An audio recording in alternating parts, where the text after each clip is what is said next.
Kokone. Hello, hello. I'm back, baby. Hi, hi.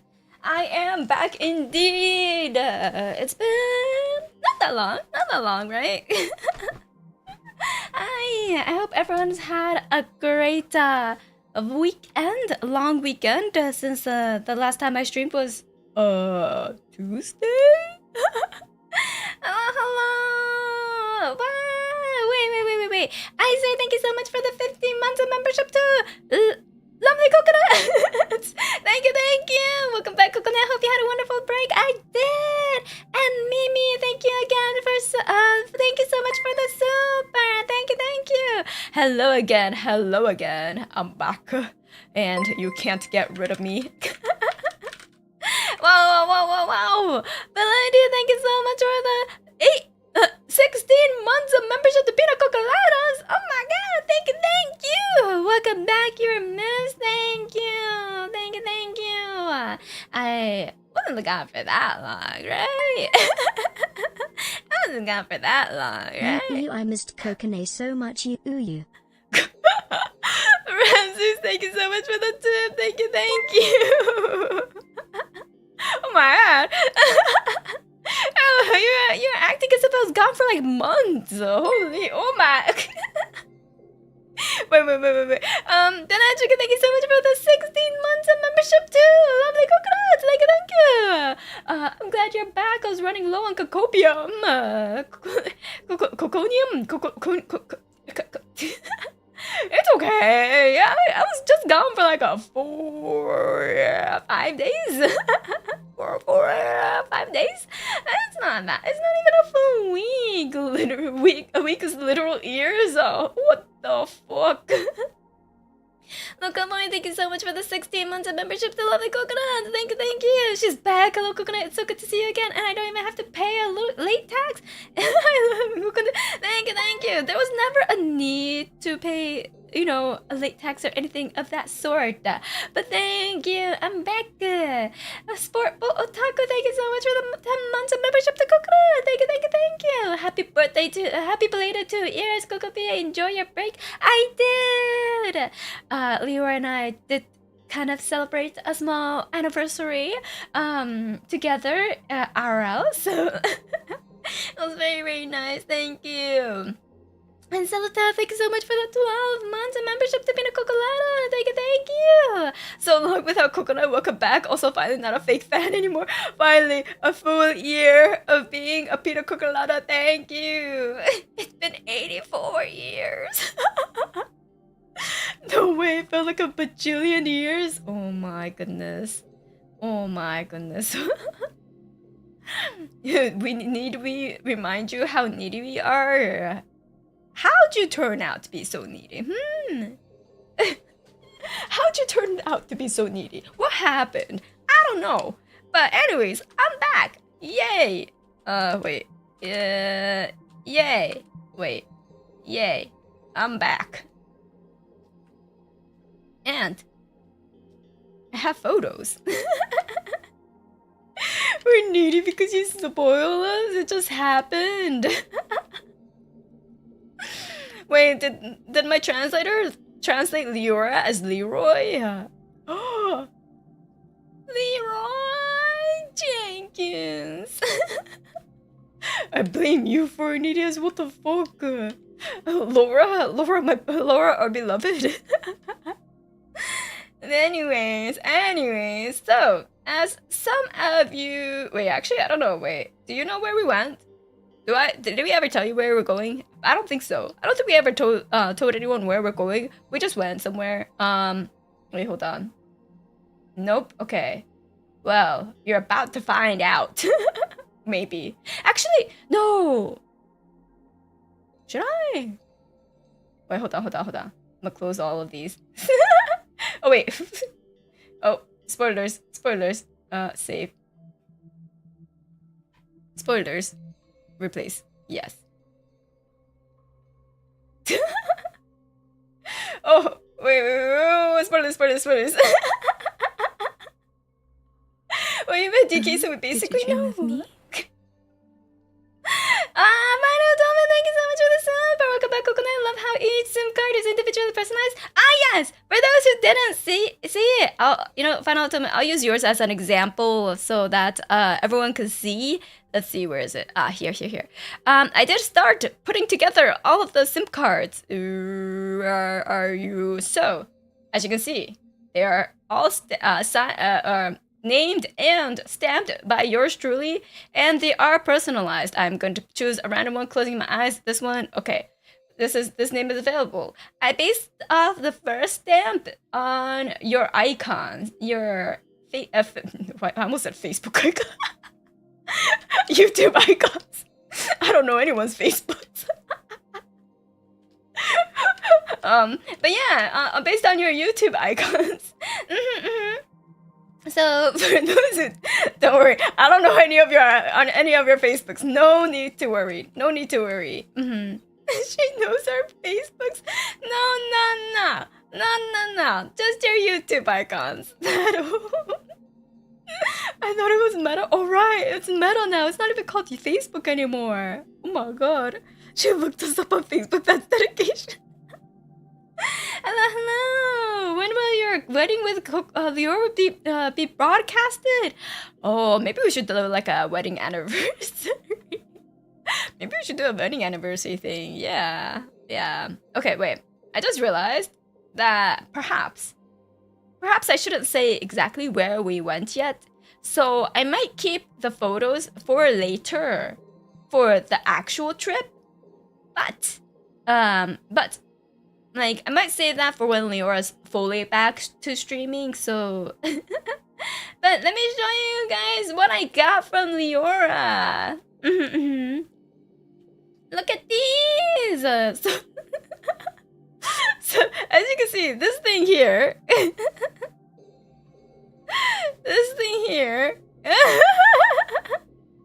She was like, Kokone, bring a big luggage, okay? And I was like, but why? I'm just gonna be out for I'm just gonna be there for 4 days. And she's like, I have a gift for you.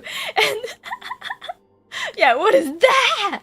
So she was like, how big is said gift? And she bought me a squishmallow,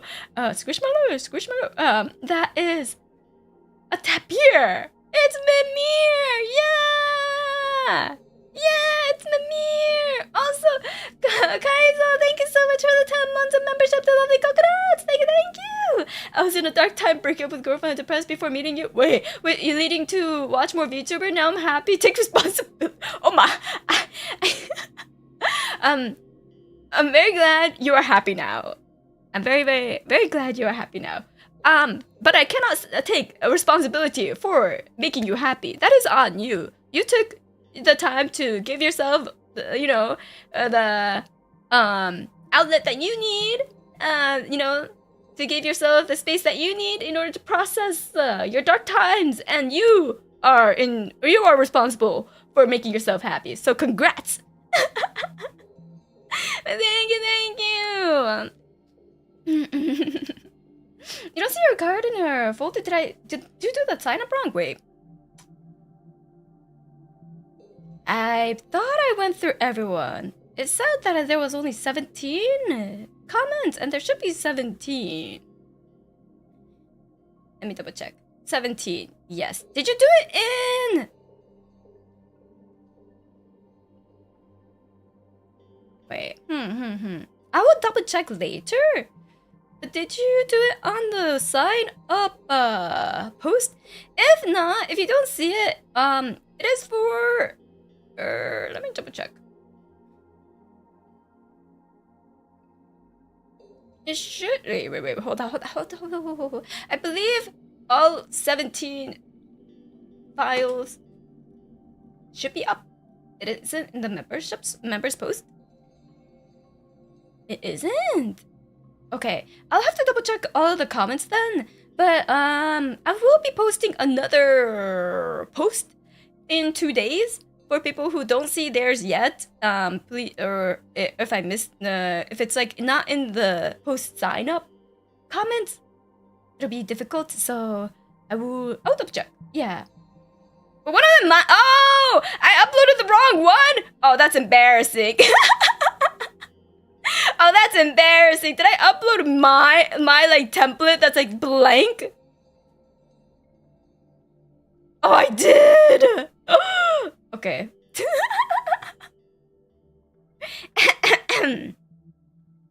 Wow. Hold up, view, medium book. Okay. I'll do this after stream. I'll do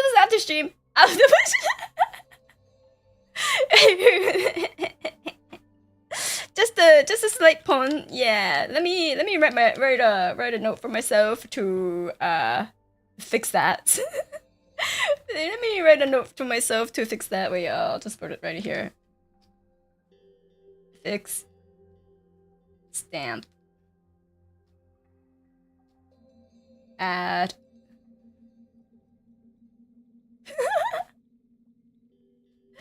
Sorry. I will look for your stamp and upload it properly. Hello, yeah, I'm back. Where is the tape? No, that was completely my fault then. If I yes, that is completely my fault. If you know, I accidentally uploaded my blank stamp and called it done. So I will have to I fix that. Don't worry, that will be done. Let me do this. Okay. Yeah.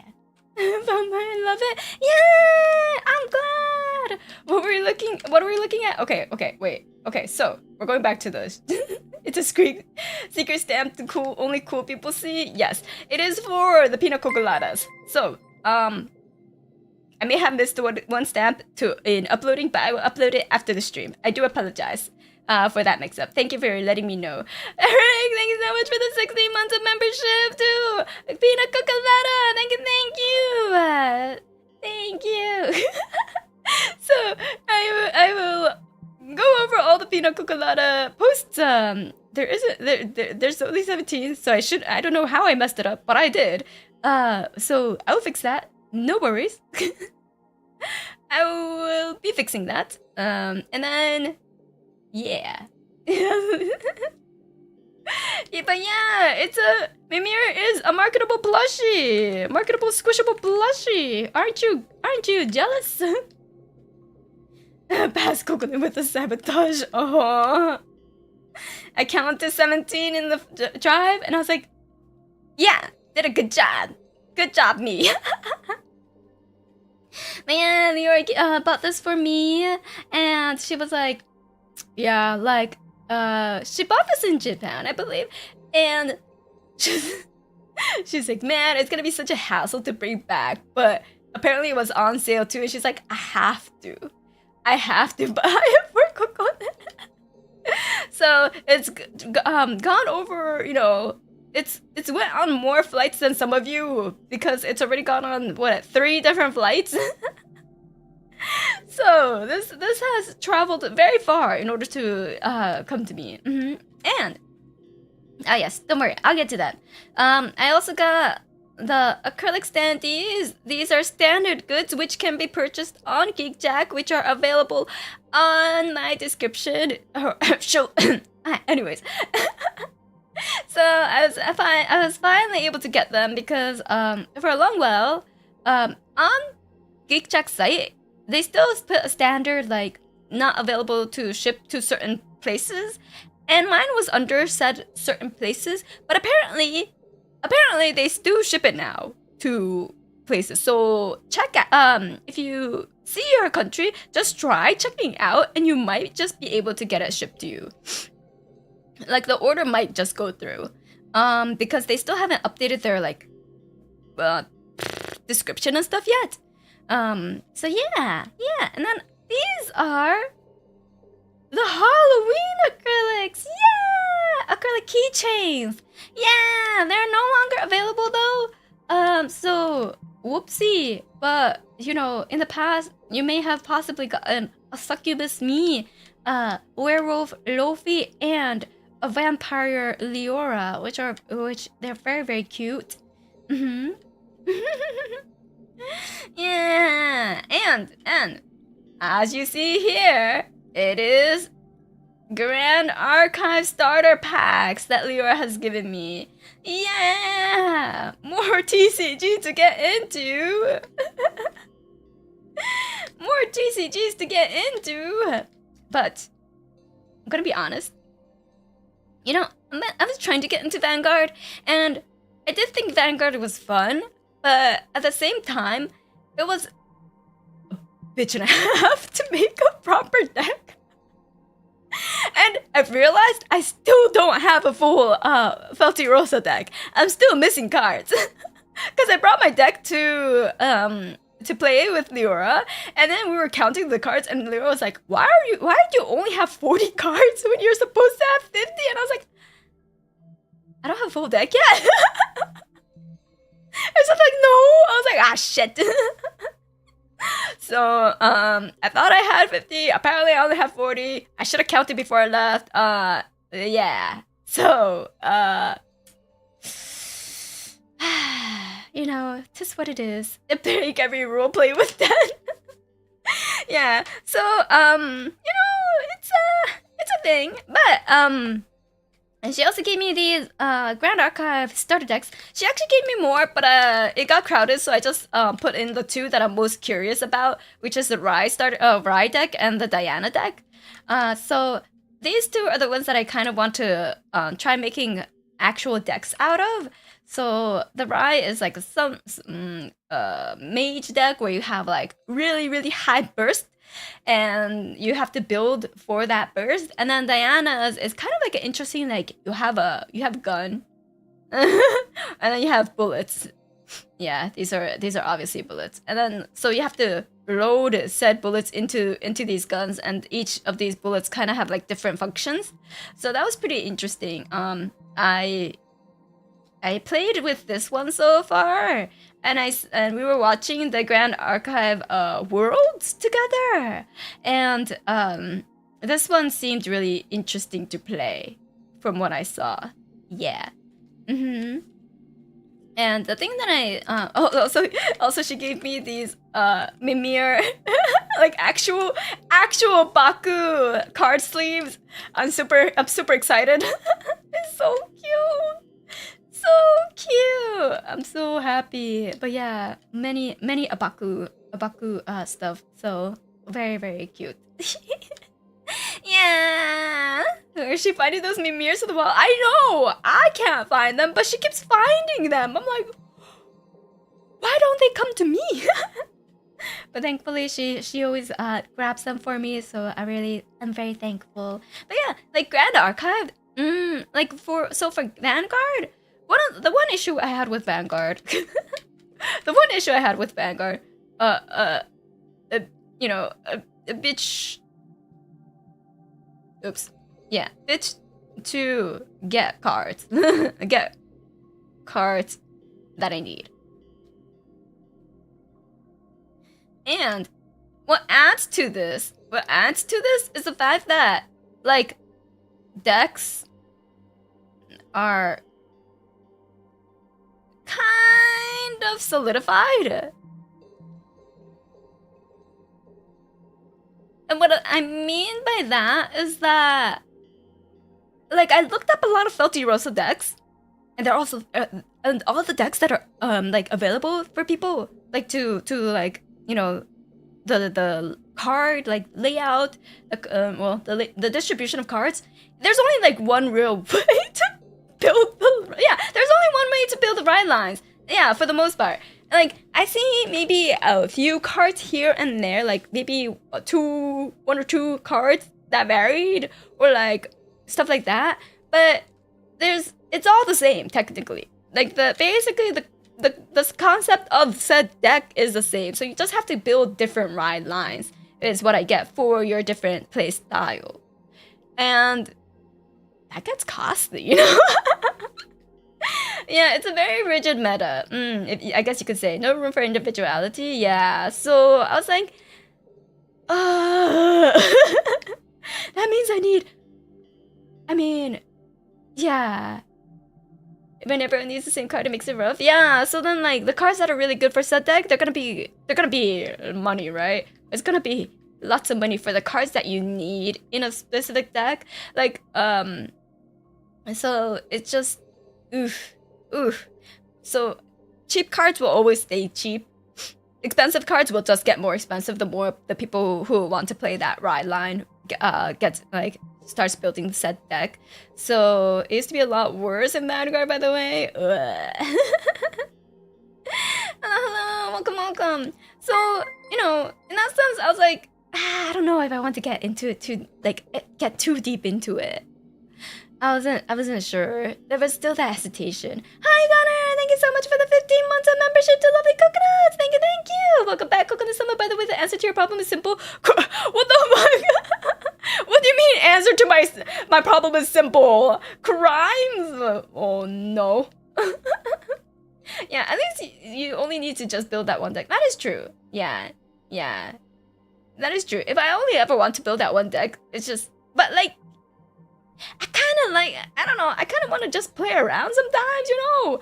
So, in that sense, like, already with the starter deck, like, I felt like there were a few ways I could go about playing it. Like, even within one deck, it felt like there were a few different, like, play styles I could go for, which was nice. Also, number 2 with Vanguard, luck kind of affected outcome pretty easily. So what I mean by this is that wait, sorry, this arrow should probably not go here. Okay, there we go. The thing with this is that, like, you know, the triggers, exactly, the triggers. So I played with Leora a few times, like with a starter deck, with a incomplete Felty Rosa deck, and like it gives you that anime moment of being able to beat someone who is way more experienced and has a way more complete and like meta deck. And I won against Leora by chance once or twice because of that. But then it also just feels like, well, I kind of wish I could attribute it a bit more to skill and like the fact that I built a deck the way I did, you know? So that was kind of why I was like, yeah, it's like, it does give that anime moment, and it does make it really hype when you're at the very end of your line, and then like you pull like a insane like heal trigger, and you like get back into the game, and it's like you get that, oh no, it's so over, oh we're so back, oh no, we're so over type of flow. But in that sense, like, you already kind of have that with the drawing of the cards, right? Like, the drawing of the cards is already the luck in TCGs. So then to have triggers that like even further affect the game with like luck, it kind of just feels like it kind of just, sometimes it feels like no matter what you do, if your luck kind of sucks, yeah, it's a bit of a tough game to play. Especially who loves their skill / luck win rates. You actually play and build a deck that wins. Top deck win. Sitting the damage heal on 6 is so satisfying. Yeah, so like I can see the satisfaction of it, but also I'm just like, I kind of want to attribute it a bit more to like how I played the game. But like, yeah, as I said, I haven't gotten too far into it, so it might just be I just need to play more. Yeah, if I just need to play more and then like balance out. But these ones felt a little bit immediately off the bat, kind of like, oh, the way I planned things worked out for me, you know? I don't know. That's just my impression, my initial impression. So I had fun with this one. And also the rules were very simple. The rules themselves were very simple. Like the things that you had to keep track of were very simple. It's just there's potential for there to be a lot of depth into it. So the initial hurdle to get into it is like very low. Well, Vanguard. So, you know, for Grand Archive, let's use blue or something, I don't know, for Grand Archive. It feels like the initial like step that you need to learn is very low, and then you could go exponentially like deep into it. While Vanguard, it kind of felt like, yeah, the rules basic, and then you get like all the stuff like, well, I don't know, the rules initially confused me, and then like you read the cards and then that confused me more, and then I feel like it kind of goes like this. That's kind of my impression. I could be wrong. This is just Kokone's impression. Yeah.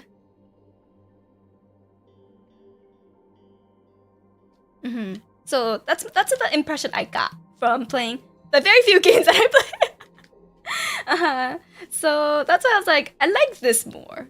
In terms of game design, I like this more. It's an easy game to get into. Yeah, it was a very easy game to get into. There was not that many things that I had to learn to be able to be like, oh, okay. And then even with like playing one game and going through the basic like rules, I was able to kind of somewhat follow what was happening with the competition that we watched, which I cannot say for Vanguard. Which I can definitely not say for Vanguard. It's pretty close. I feel like minimizing the luck of TCGs is one of the main skills. Building decks around that definitely feels more satisfying. Yeah, and at the moment, it's I don't know. It just feels like very very difficult for me to like get into building a Vanguard deck. Yeah. But that, I don't know, maybe it's just me that I don't know much about Vanguard, so for me it just feels very daunting to like build a Vanguard deck. But even with like pulling a bunch of like Monasterios, I'm like, I can't build any decks. I can't build any decks with like the hundreds of cards that I have. I don't know what to do with them. So that's kind of where I'm at. And then like with these ones, I'm like, I still don't have like booster packs. I haven't opened booster packs for these, so I can't say for this one yet, just yet. Yeah. So I'll leave my impression of this one for that for a later day. The skill expression in Vanguard is actually different from most other card games, so it feels that way based on your history of card games. Ah, I see. I see.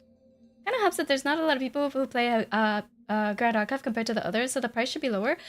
Oops. Actually, the price, I heard that like I heard that the CSR, which is like the signed foil cards, go up to the hundreds. Like, it gets insane. And then apparently, like for the events and like tournaments, if you rank in like the top or like get like the winning prizes or like unique art, like variant art cards with cyan foils and stuff, so it gets really the price actually gets even more insane.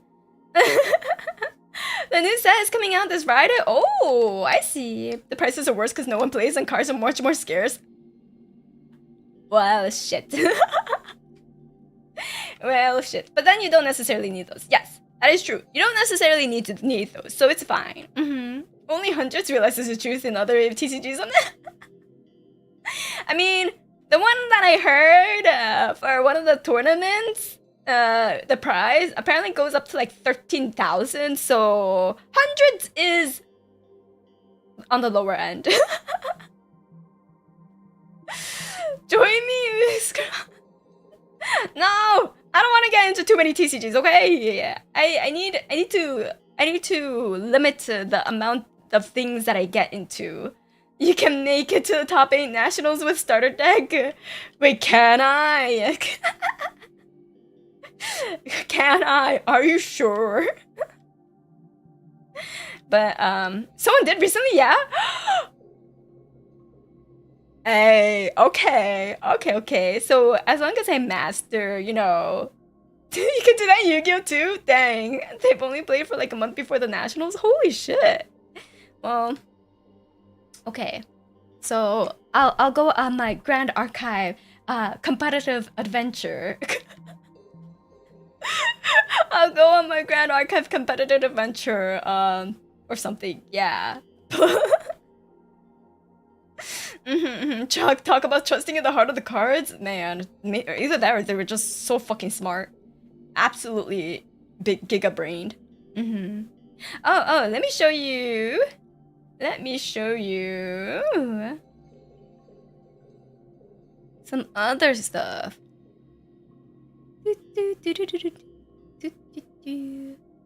Oh yeah, since you already seen this, I did have some insanely good banana pudding. I did have an insanely good banana pudding there. It like, I don't know, was it pudding or was it like whipped cream mixed with banana mixed with pieces of cakes? I don't know, but it was fucking amazing. Absolutely, mwah. So good. And then I also had other stuff. This one Leora tweeted about, so I could post it. We had drinks and charcuterie board. Homemade? No. It was from a place. I'll drop the name afterwards when Leora, or like you could just go back into the stream. But and because I already spoiled it. But it was a place that has a few branches, so I think it should be fine. Let me check. Maps. Where are you located? Oh yeah. There's quite a few branches in different areas. It's a place called Magnolia Bakery. So there's quite a few. There's a few spread throughout the U.S. So we were in the U.S. Spoilers. We were in the U.S. But it's a place called Magnolia Bakery, and they have banana pudding, and they're famous for their banana pudding. And it was, damn. It's very sweet though. So if you're not too good with sweets, it might be a little too much. I had to eat it with coffee because it was a little too sweet if otherwise. But yeah, look at this charcuterie report. It was so good. You heard about those? Yeah, they're so good. Charcuterie.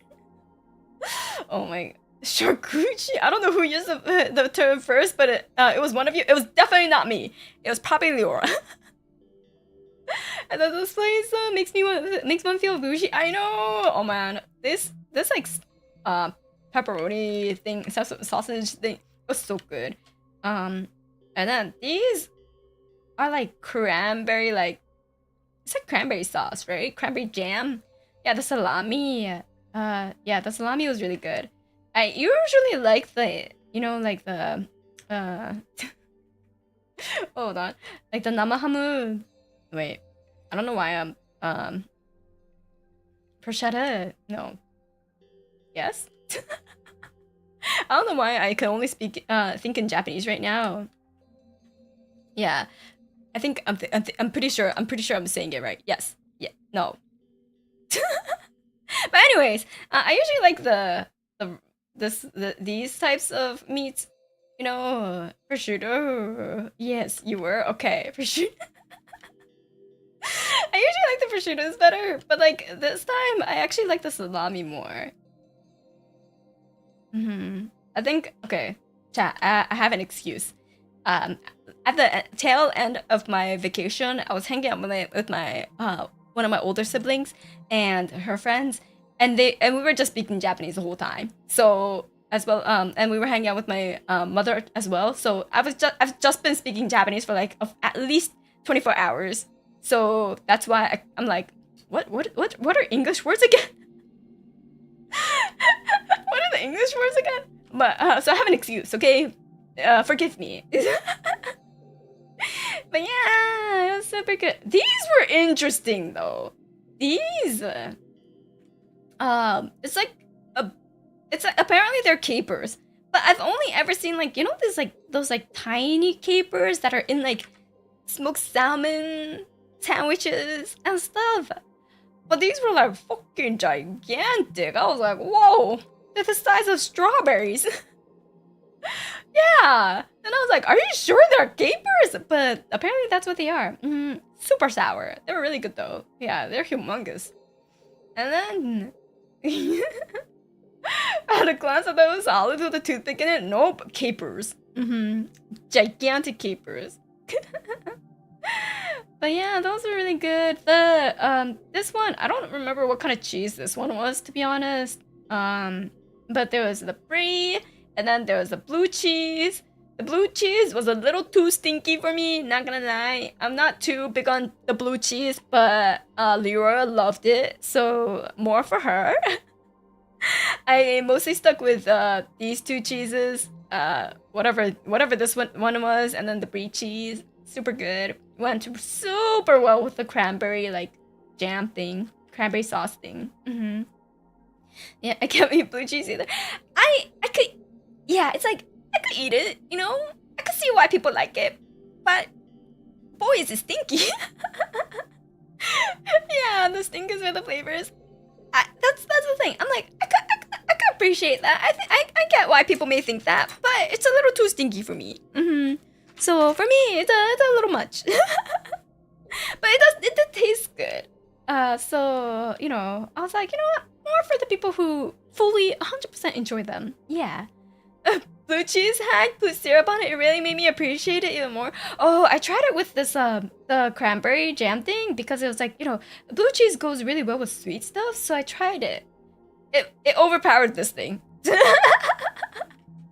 But maybe next time I'll try the syrup pack. Yeah. Thank you. I will definitely try it.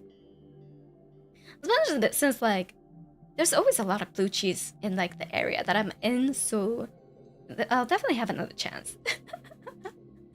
I'll definitely have another chance to eat it. It's just, yeah. Look at this drink! Look at this drink. Okay, it looks really gray in this photo, but it was a lavender. As you can maybe tell by the lavender, like, twig. Twig there. It was a lavender-based drink. It was so good! What exactly was in here? I don't remember. But it was a lavender-based cocktail. Isn't it pretty though? Yeah. I was like, oh, it matches me. It's me. It's a drink for me. So I ordered it. Looks like liquid silver. It was very strong actually. It was a little stronger than I expected. So I didn't finish drinking it, but it was very good. Yeah, it was a super fun night. And then, but at the same time, it was such a walk intensive. It was such a walk intensive vacation. Like this was the second day where we went to like a park and walked across the city. It was. I thought my legs were gonna die by the end of it. So my calves are feeling phantom pain looking at that chart. Yeah, it was cool. We walked the whole day, like actually the whole day. I think we went from like 10 a.m. all the way up until like 10 p.m. So 12 hours of walking with very few moments of rest. Yeah. The 2 days before though, we don't talk about the 2 days before. We don't talk about the 2 days before. The day before was like during the travel, so it was only for the most part we were like, you know, in the Uber to get to the airport, and then like in the airport. Speaking of the airport, oh my god, wait, okay, I'm gonna start drawing. But I'll keep talking about the trip. I'll just this month's wallpaper, it'll be, I don't know, it'll be me and Leora eating pizza. Because that's what we did during the vacation. We ate pizza more than once. So it'll be us eating pizza or something. Potentially. Oh yeah, someone was asking me what brush this was. It is kasuremoji.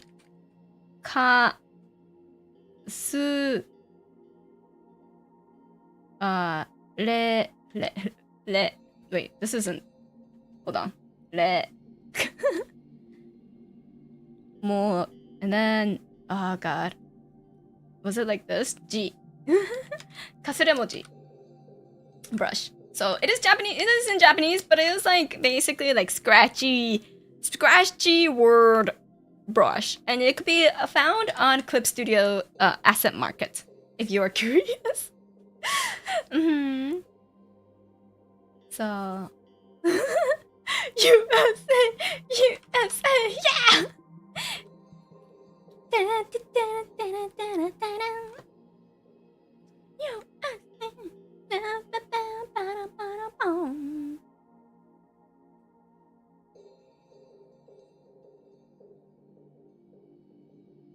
So, oh yeah, the airport. When I was arriving, right? Like, Lyra was like, "Oh, I'm gonna arrive about 2 hours after my flight." So I was like, "Oh, okay." I didn't feel like spending 2 hours at the airport, so I was like, "I'll just go check into the hotel because I booked the hotel." And then we grab maybe like a, I don't know, snack or like a light lunch, and then I'll meet up with you. Is what we decided on, right, when we were arriving. But because I was like, yeah, it was like more than 2 hours apart. So I was like, yeah, nah, we'll just meet up in the hotel since I'm the one who like checked into the hotel. And then like originally when we were planning this, we remember that we were we're like, okay, we're not going to meet up at the airport. But then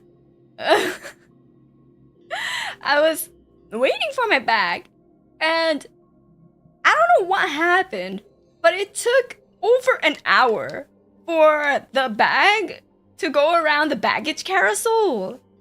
Like, everyone was waiting for a good 45 to an hour, 45 minutes to an hour, because the carousel was just not like moving at all, and we're just like, where the fuck are our luggages, huh? And then we thought the carousel finally started moving, and we're like, oh, fucking finally, right? Oh, finally, are we gonna get bags?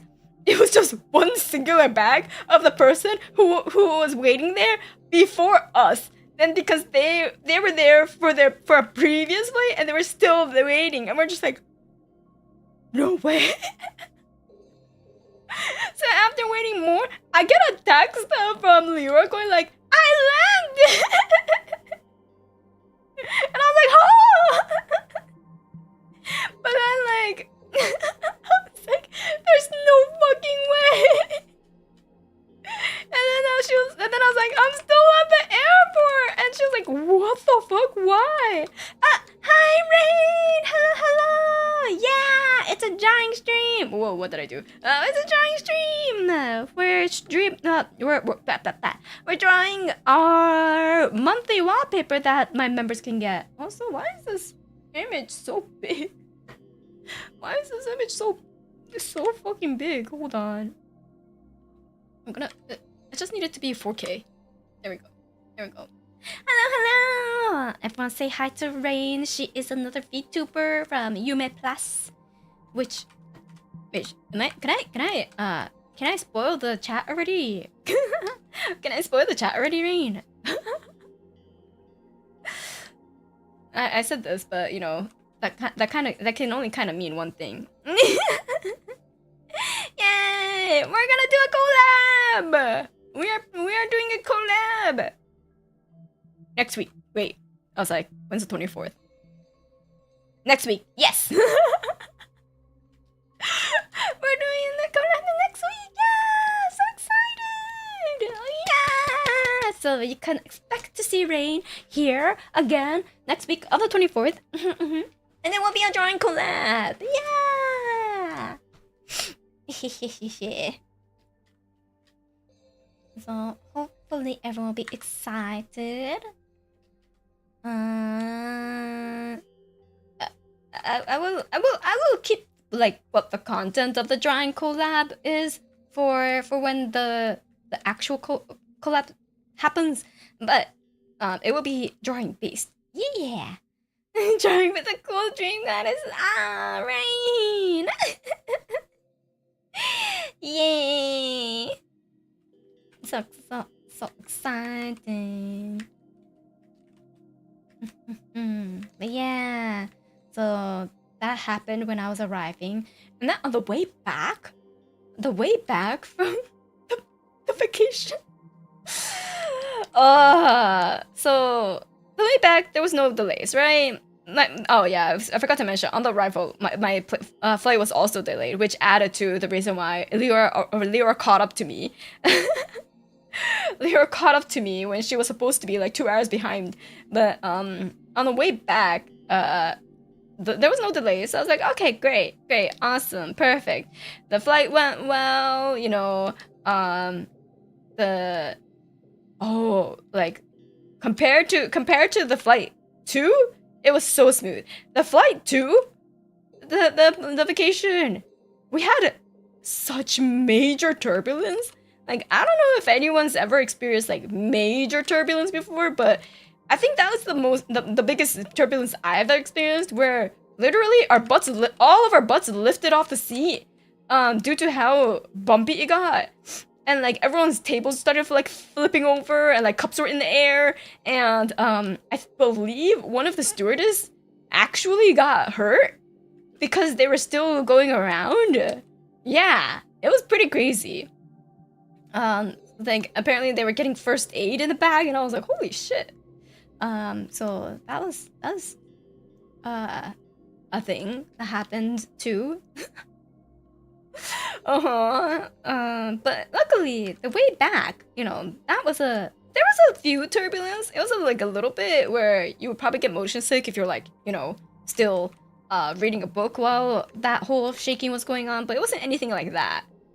So I was like, okay, nothing too bad here. And we landed.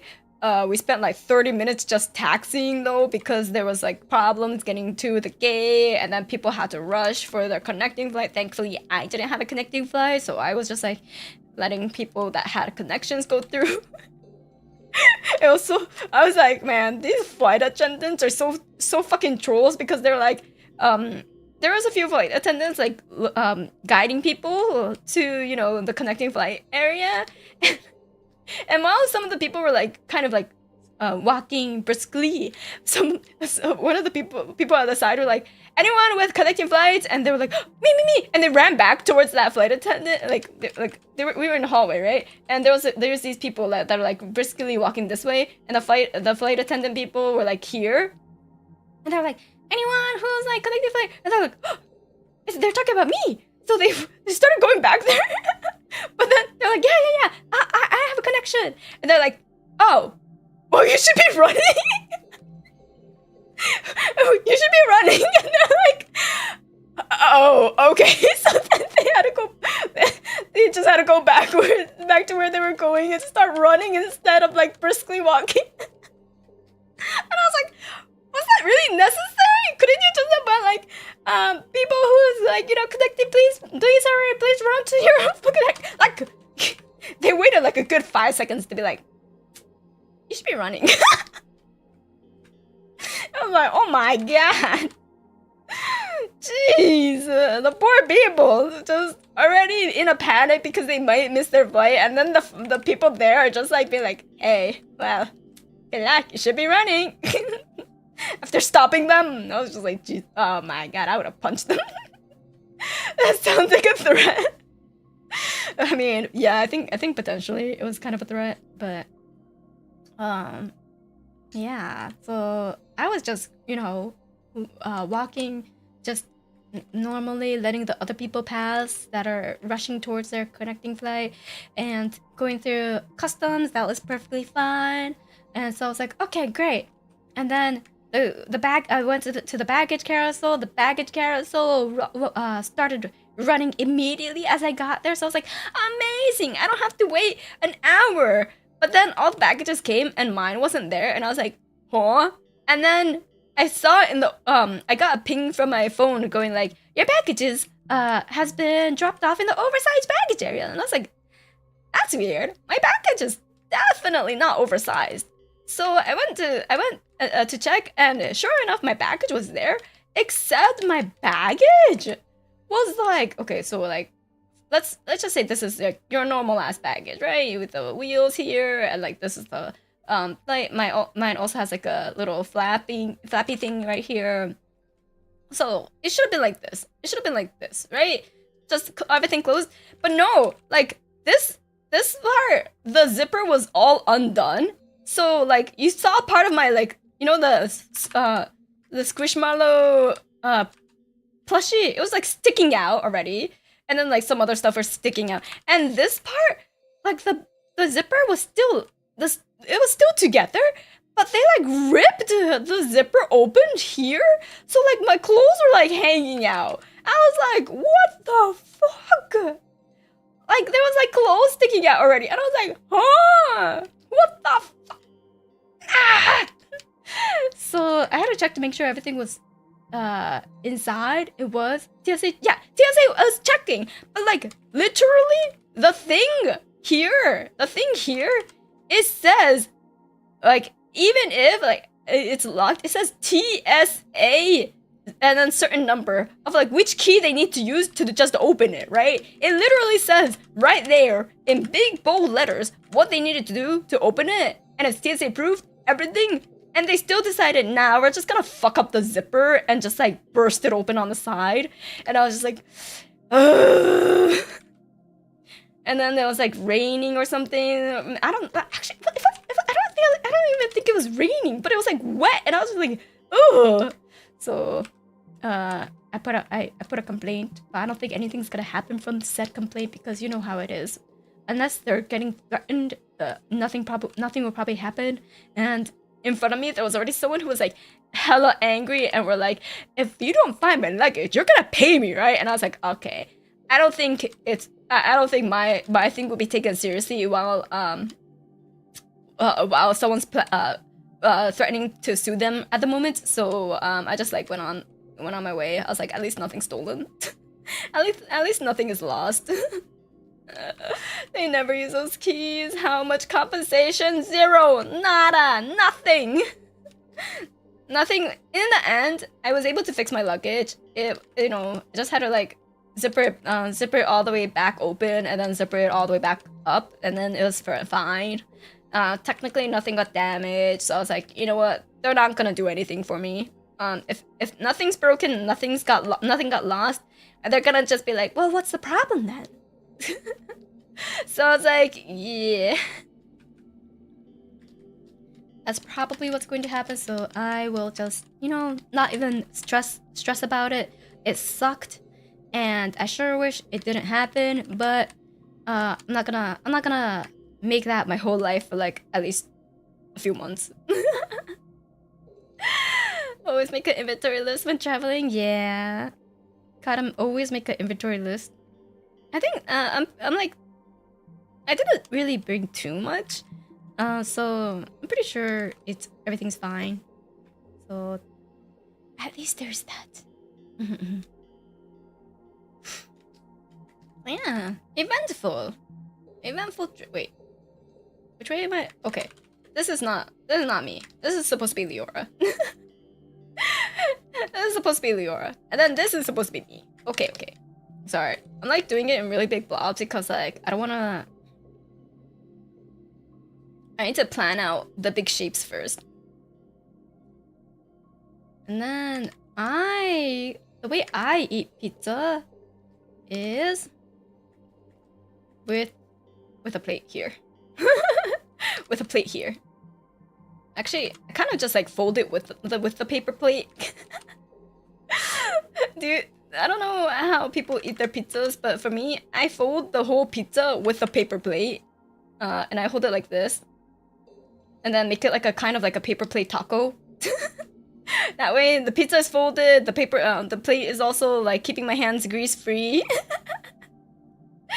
And then Theora's just like straight up raw dog in the pizza with like folding it with her hands. So that's how the different ways we eat pizza. Yeah, there's no wrong way. Exactly. Clearly the American pizza style. Clearly.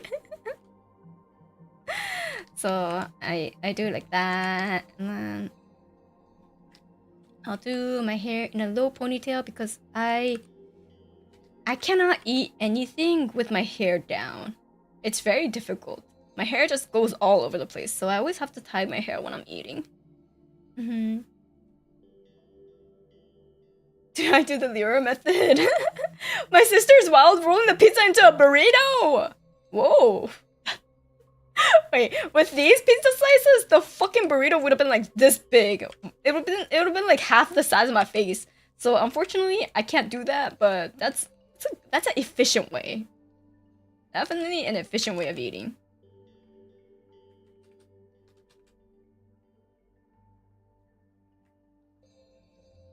Skill issue? Shut up. Oh my god. Gotta eat the crust first. You know, how many of you don't eat the crust? I actually like the crust depending on the pizza. Even these pizzas, I actually really like the crust. So I did eat 90% of the crust. I say 90% because the last 10% I was actually bursting. Like I was so fucking full, so I couldn't finish it. But I actually really like the crust. Yeah, the crust is good. Yeah, I always eat the crust. I love the crust. I eat everything I paid for. Exactly, I paid for it. I'm going to try to enjoy the very last inch of it, as long as my stomach capacity is available. You know. So, but I actually do enjoy the crust for the most part. I've always eat the crust ever since I was a kid. I eat the crust, especially if it's stuffed. Oh, I love stuffed crust pizzas.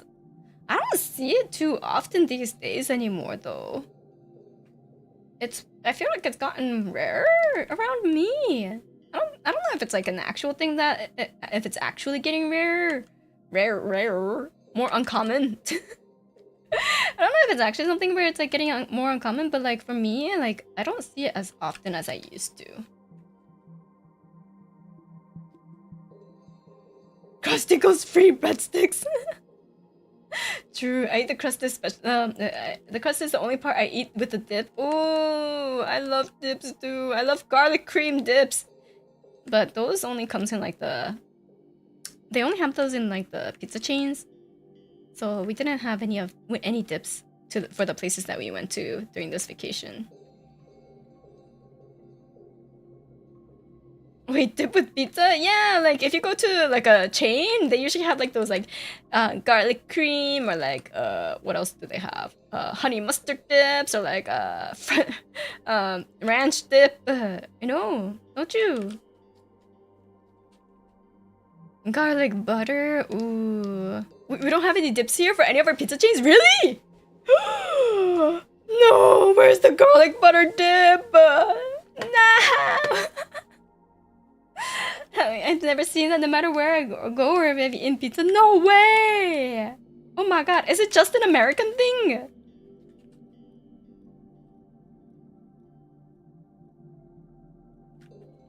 Must be. Holy shit. USA.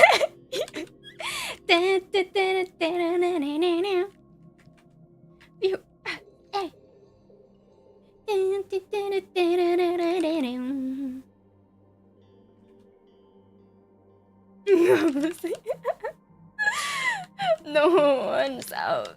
Pizza's the Hut. No one out Pizza's the Hut. Yeah, I think Pizza Hut has it. I'm pretty sure like Domino's has it, maybe. I'm like trying to remember where I get the dips, but like I haven't gone to a place where like I've gotten dips in a very long time. So yeah, our pizza sons and Domino's don't have any dips. Dips. Blasphemy. Cannot believe.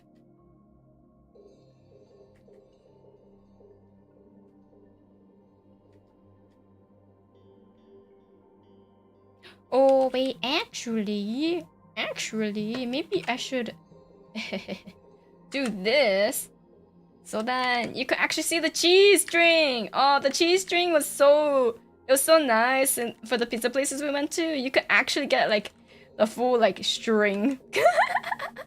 Yeah, you can actually pull it your full arms then, and it'll get that good cheese pull. Yeah. I was like, this is when you know a good pizza. It's a good pizza. Hell yeah. The cheese pull.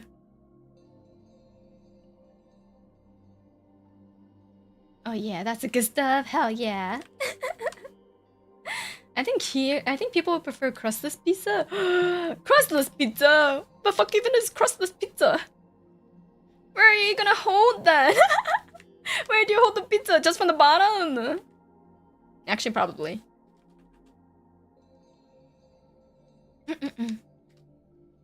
If it looks like the pizza from the Goofy movie? Oh yeah, it looked like the pizza from the Goofy movie. 100%.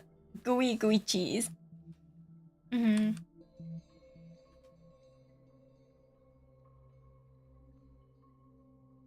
Eat with a knife and fork, duh. You know, sometimes I used to at one point. I use knife and fork with to eat pizza when I'm like eating at home. But you know, certain pizzas you kind of have to eat with you know, a hand, especially like if they already come on a paper plate. And then you're like, oh, there's no excuse. You could just use your hand. But otherwise, I do actually use a knife and fork for pizza sometimes.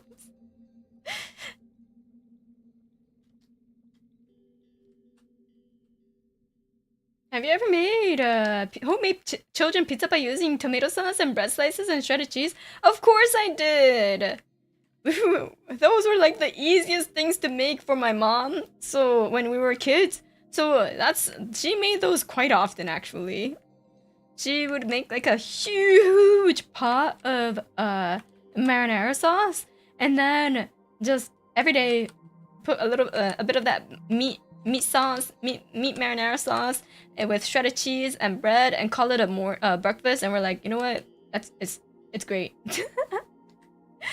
But we also had those like you know those bagel bites, the pizza bagel bites. Oh, those were so good.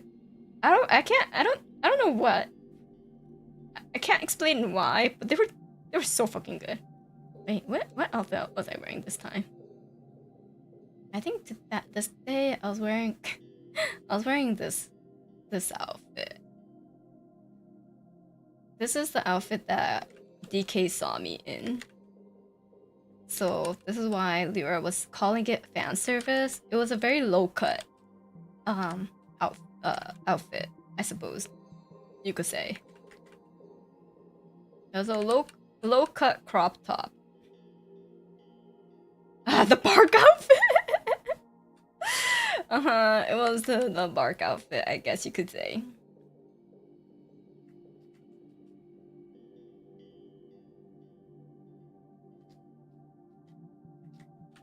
And then we had soda bottles. Wait. Ugh. A glass. They still serve those glass soda bottles, and they had like the Mexican Coke. So that was definitely 100% what Leora was drinking. I had a Sprite with me. Leora! Pizza, yeah! It's you, Leora! This is Leora! You're not drawn yet, but... You went to the original drawings, it was better to be honest! Oh! Did you? Wait. Hold on. Wait, Leora. I'm gonna message you on Discord in your private...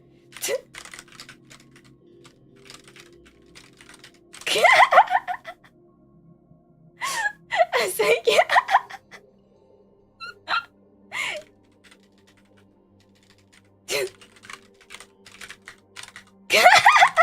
Okay, apparently I can say where we went to already. It's perfectly fine. Okay. Spoilers! We were in New York! Yeah! Spoilers, we were in New York, so I can show you some of these photos then. Ta-da! This is in Times Square! the boilers. I was like, yeah, you know.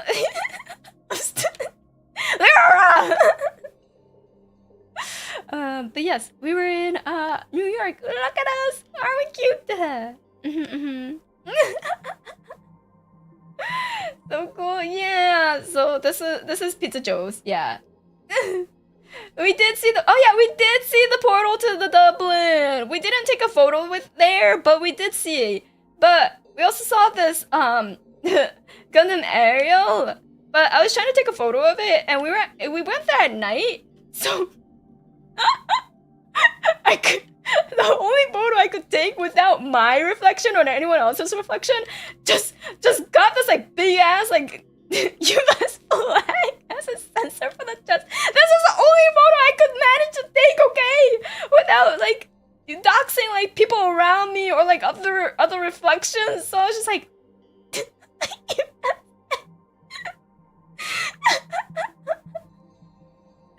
just as Kokone Leora! Oh my god.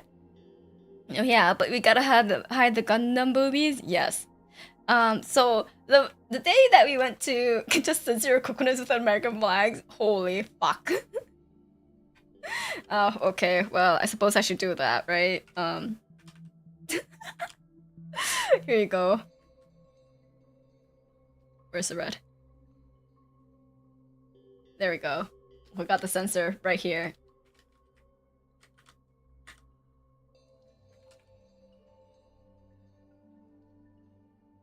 There's a Gundam in New York.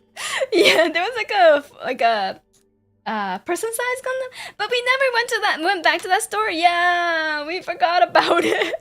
I was looking through my photos and I was like, shit, we were supposed to go back here when it was open, but unfortunately we only saw it at night when it was closed. So yeah, but the day we walked a lot, we went to the Brooklyn Bridge. Hell yeah. And we also, so we took a photo there. We walked through the whole thing, and we went to. This is the only photo I have of Central Park. We walked through Central Park, and we saw these flowers, right? And Leora was like, "Oh, these flowers are so cute," and I was like, "Oh yeah, they're like heart-shaped, right?" As a sane person would. And then Leora's like, they kind of look like little peepees, and I'm like, "Hello." Hello? Didn't you just say they were cute? Miss? And then, like, one of our other friends who was there with us, they're like, oh, it kind of looks like an ass crack that's just, like, shitting something out. And I was like, these were flowers that were supposed to be cute, but never mind. They're either a pee-pee or just an ass crack just shitting something. You know, that's great. That's perfectly fine. Yeah, thanks, everyone. So... congratulations, everyone! It's the butt flower. There's 3,000 people. That's even worse. Yeah, that sounds about right, honestly. Oops, there we go. So yeah, this is what we saw at Central Park, the pooping flower. The pooping flower is yeah, great, you know. So. A heart pee-pee pooping flower. Shut the fuck up. We could have done the pee-pee or butt crack flowers instead. For this, I could have just drawn like us surrounded by the pee-pee or butt crack flower. Like, is this what you wanted? Like, just us sitting in like a garden, and then you just have like flowers that look like little pee-pees. Honestly, it kind of looks like the flower. No, maybe Leora was onto something. There you go. They're little pee-pee flowers. There you go.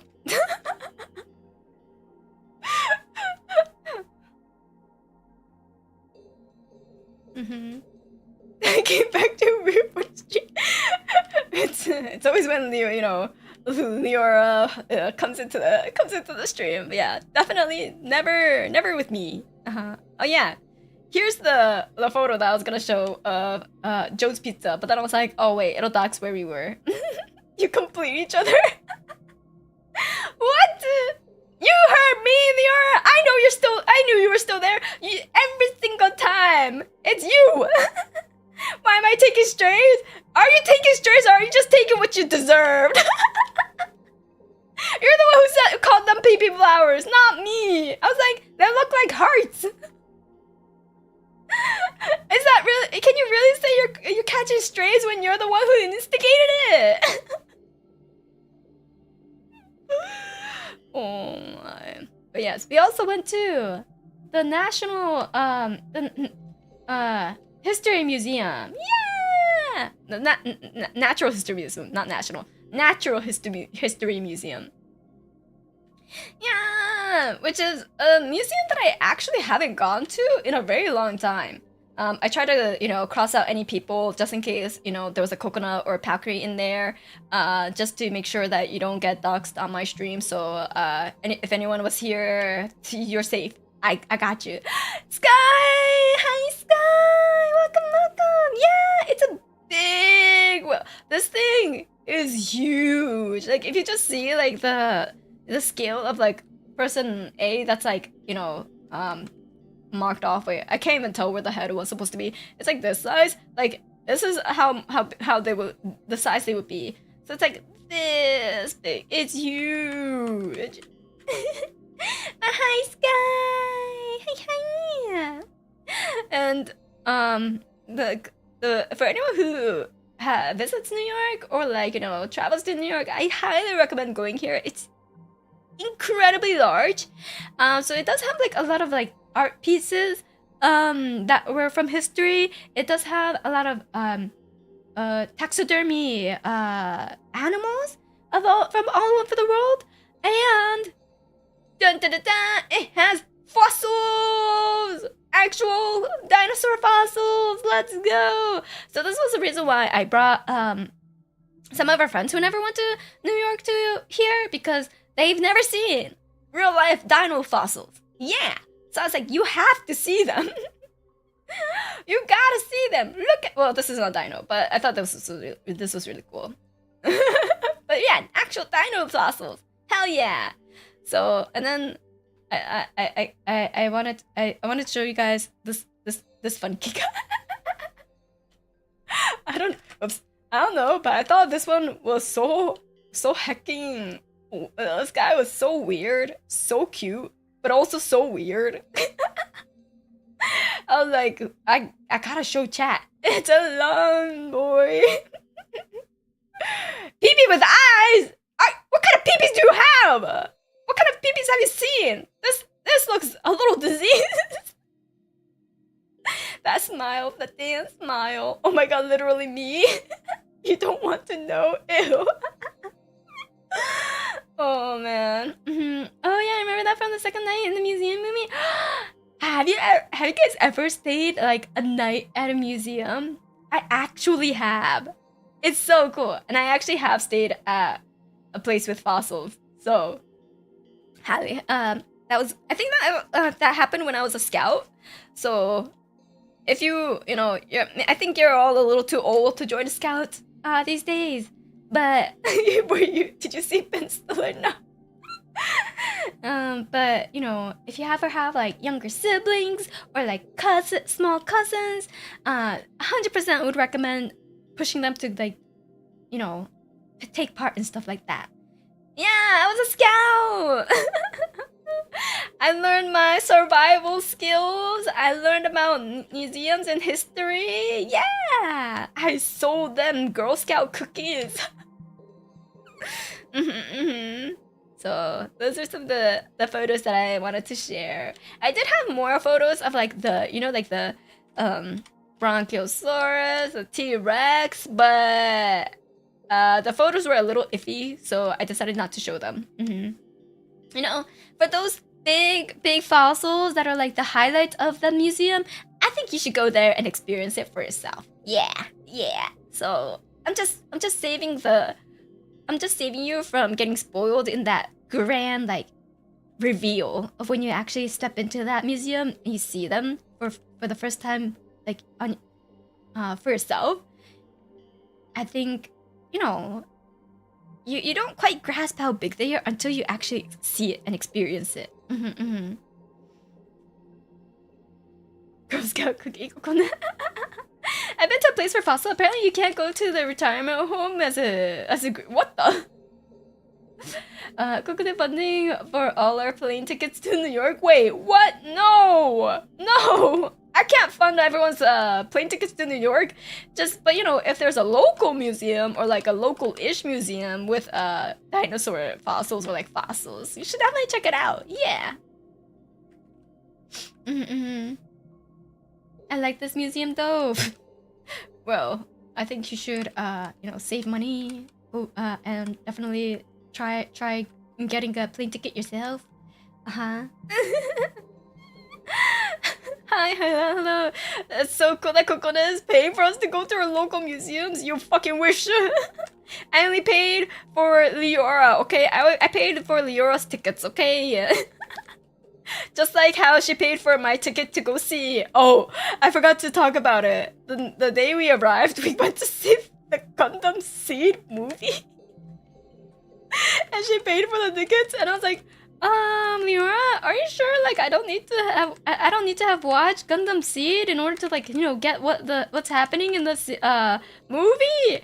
And she was like, I think it should be fine. And then they start seeing the movie, and I'm like, I'm pretty sure I need to know what happened. But then the longer the movie went on, I'm like, oh, I did not need to know what happened in the other like series. It's fine. It's yeah, it's fine. All I need to know is that the enemy side is just NTR Nation. I told you everything you needed to know. Yeah, I was just told there's Kira, there's his best friend, there's oh shoot, what's her name? The girl, the eye candy chick, and there's, you know, a bunch of fighting, there's love triangles, there's NTR shit, and yeah, that was what I was promised. NTR Nation TR Lacus, yes, Lacus. Atheron and Lacus, yeah. Girls in my Gundam, boy, there sure were girls in the Gundams. Okay, like the whole time I was like, man, Lacus, she's like, her and Kira, Kira, I was like, can't they fucking talk to each other? Like, actually talk about their relationship? It's because like they're making it their whole personality, but they keep avoiding that topic and talking about politics. But their whole personality is about their relationship. Like throughout the whole movie, I'm like, they should be talking about that. That's what's bothering them the whole time, they should talk about that. They should sit their asses down, be an adult, and talk about their feelings, because it's causing a lot of tension when it could have been avoided. But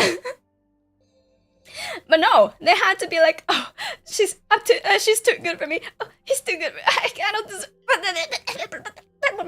And then, you know, it's mostly Kira. He's like, oh, I don't deserve her. I can't. He has a breakdown. He has a mental breakdown about how Lacus is a better man, which kinda maybe, and then he doesn't deserve her. And then like, but he also goes on like a contradicting call where he's just like, oh, I have to shoulder the whole war on my own back because everyone else sucks. They're not as good as me. And then, of course, Atheron is there to thankfully punch him, like how Bright Noah punched, you know, Amuro, or more like slap. But was it a slap or a punch? And then, you know, everyone in the theater is like, yeah! Everyone in the theater, they were like, yeah, thank you! So, when we watch the movie, I get to watch Kira get punched again. True. Cathartic. Definitely a cathartic scene. But, yeah, the theater response made it so much better. Yeah, the bright slap. Gotta have that. So good. And then, like... we all left the theater smiling, and so, you know, before the movie started, there was a little interview with the director, I believe, who was like, they were like, what, why did you make this movie? And he was like, it's just so that like it's just to give back to the fan base, and like all I want from this movie is for people to come out of the theaters laughing or like having a smile on their faces. And we sure did have a smile on our faces with how crazy of a ride that movie was. It was like a stadium ovation. It was so funny. People got out of their seats. People were just like, whoa! Best part in the whole movie, the Bright Noah punch slap. Yeah, job well done from the director, 100%. They achieved what they went out to do, and it was amazing. Also, like, so yeah, I was like, damn, everyone on the enemy side just wants to fucking NTR the shit out of like, the what do they call it? Oval? No, well, your side, Kira's side. Plant? Yeah, Plant? Plant and, shoot, I forgot her name. The blondie girl. I liked it when Shin accidentally groped one of the butt. Bro, I was just like, wait, hold on. One of the guys, he... oh yeah, Kagari, yeah! The pondering me. So yeah, the little Easter egg. One of the pilots, he got saved, and he goes into the cockpit of another Gundam pilot, and she's a female. She's not the main love interest for that guy, by the way. Nor I don't think she was planned to be in a slightest bit, but. But for some reason, he did get that lucky skede groping of her. More NTR. He didn't even notice it. He was just like, wait, I'll draw it out. This was him, right? He was like, oh my god. And he was like in like a princess carry by the girl who's just like here. And then he's just like, and he's like, oh my god, I can't believe this is happening. And she's like, what the fuck? Are my boobs getting groped? And then he's just like completely unaware that he's getting lucky at this moment. He's just like, ah! In the moment. And she's just like, excuse me. And then after that, nothing happened between the two. It wasn't brought up at all. Like, she didn't even like mention it. She was just like, yeah, that was awkward, you know. She probably just was like, yeah, I'll just not bring it up. It didn't seem like he noticed it anyways. Should never change. So yeah, that's I was just like, wow. That sure happened. And then Shin's so funny. He was like, you know how like the enemy it's like the new types, right? But they're like a different what were they called? The connectors? The conductors. They're conductors or something, so they could read people's minds or like you know, infiltrate. They're like mind invaders. They're like mind flayers, right? So they could go in, the enemy side can like read people's mind and go read what their thoughts are, so what they're planning next, you know, in a battle, so they can't they always have the upper hand, etc. And so they were at one point they were trying to like you know, mind invade Shin, right? And then they're like, show me your darkness. And then he's like, yeah, show me your darkness, right? Darkness. And then he's like, you don't know my darkness. And he just has like Kokari, who's like a fucking monster. And she just like starts like having teeth and like starts eating people. And I was just like, holy shit, what the fuck? So Kakari is Shin's darkness, but then like they tried that, the enemy side, they tried that with Athren, and then Athren's like, oh yeah, you could peer into my brain, into my mind. That's perfectly okay. And then he just has like Kakari in like sexy no jutsu going like mwah. She's just like, baby, come here, and starts like kissing kissing this guy, and like, but as he's trying to like infiltrate this guy's brain, and he's just like, oh my god, how could you have such impure thoughts during battle? What the fuck is wrong with you? What the fuck is wrong with you? Astron, yes, Astron. Yeah, he used sexy no jutsu. Are you sure this is a Gundam movie? Yes, it was. It was definitely 100% a Gundam movie. So that was very interesting. Kagari very much the mind terrorist for the enemy side, because all of them got GG'd by visions of Kagari for some reason, one way or another, by either sexy no jutsu or just nightmare fuel. So props to her. Very strongest character in the series. I think you were actually just having a fever dream. No, listen to me, it was real. I experienced it on the big screen. Wild. I was planning on watching it in the theaters, but got distracted by the goodbye streams last week. Oh, sorry, spoilers.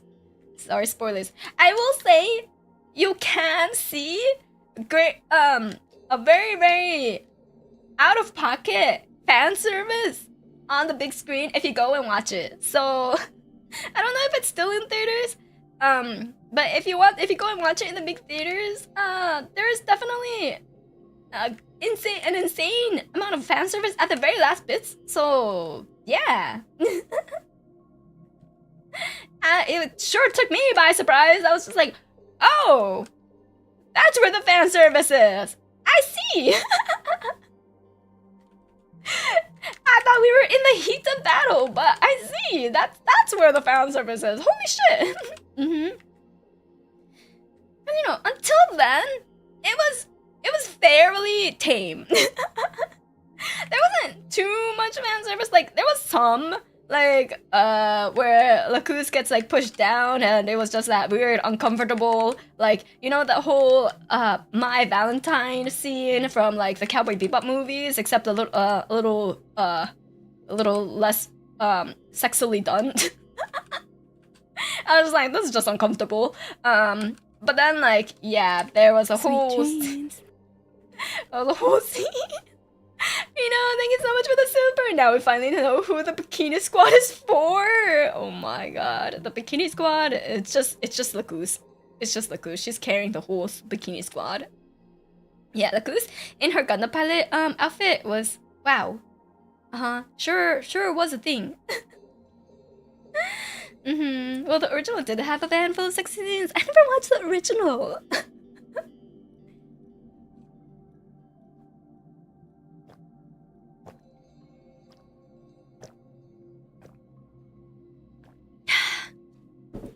The booty, yeah, the booty and the booba. She got both. She got both the jiggles. Like, it wasn't even like one or the other. Both of them jiggled in like a split frame of each other. It was crazy. Therapy, thank you so much for the gold thanks. Thank you. The boob physics is pretty famous in the original. Oh, really? Oh. Biodome, thank you so much for the gold tags. Thank you. I almost said boob tags. Because we were talking about boobs. But yes, thank you so much for the gold tags. Thank you. Fan service scope. Fan service scope. So thank you so much for the gold tip. Thank you. We can't afford that tax. Shut up. There is no boob tax, okay? There's no actual boob tax. Don't. Where do I put the boob tax? There, nowhere. It doesn't exist. Don't worry about it.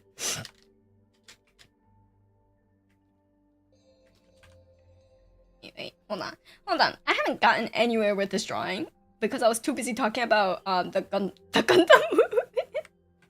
I feel like I talked about the Gundam movie more passionately than like the whole New York trip. Somehow I somehow talked about the Gundam movie more passionately than the whole New York trip. I couldn't afford the tax. I'll happily pay for the boob tax. There is none. No, there's no boob tax. Okay.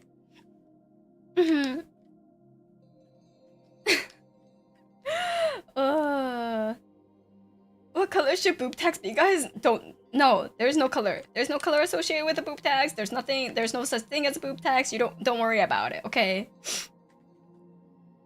You see liberty. But yes, true Gundam brain. true Gundam brain indeed. I was just like, holy, that was a wild, that movie was a wild ride. Pink, stop! Red, white, and blue, of course. No, there's no white super chat anyways. There's not even a white super chat anyways. You can't even accomplish that. I really enjoy the seagull. Oh man, oh man, the actual, like, you know, the Gundams, like the mechas, the fight scene, they were all really good. They were all really good. So it was 100% amazing. Oh, also the thing with like the thing with the movie is that we couldn't get the subtitle version, so we watched the dub version, and boy, I forgot what his name was, but the blondie bad guy, he was so fucking funny in the dub. I was like, you know, at first I was like a little disappointed that we couldn't see it in the original Japanese voice, but I feel like it was better dubbed. Yeah, honestly, it was even better dubbed, right? I was like, the guy, he sounded so fucking pathetic in English. It's like, why won't you love me? Why don't I deserve your love? Like, oh my god. It's like, it's not fair.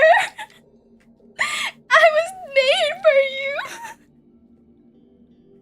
Oh yes, that's perfect dummy. It's the same guy who voiced Shadek. Really? Very insulting. Yeah, 100%. It was wow. A+ voice acting. He's like, yeah, it was NTR both ways.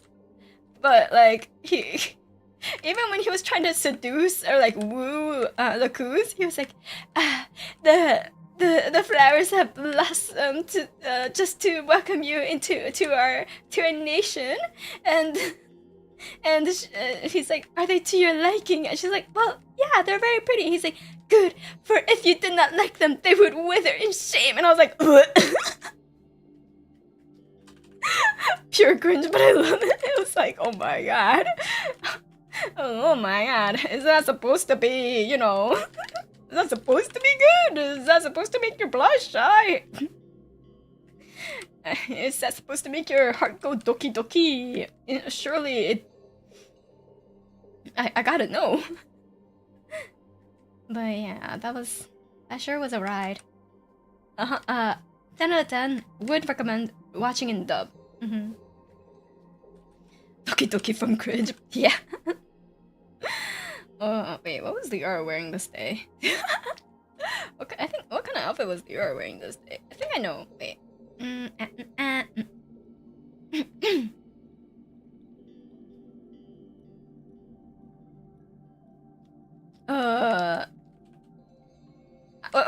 know. I remember. It was the day you had a cute sweater.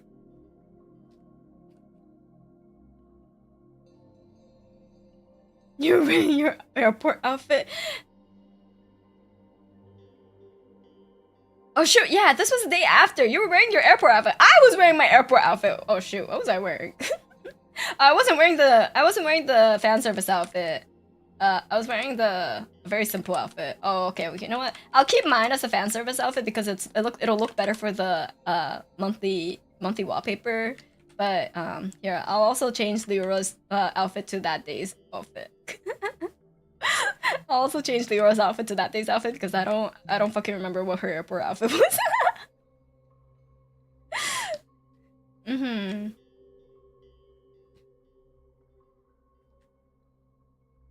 It does have to be fan service. It does have to be fan service. This is a membership wallpaper.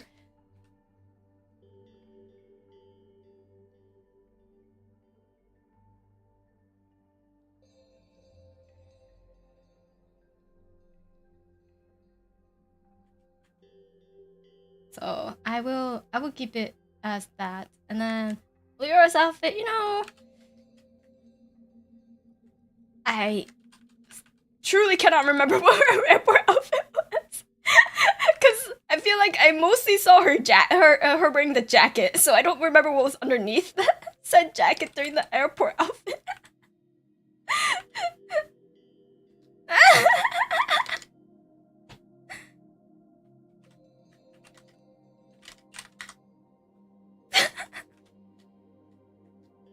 Okay, we will. We appreciate the man service. There was none. There was none under. Oh my god. Should probably put in so much work for the outfit. No. Give me a matching fan service outfit. Okay. We'll give Leora a matching fan service outfit. Oh, I missed you. I'm back. We will put you in a matching fan service outfit.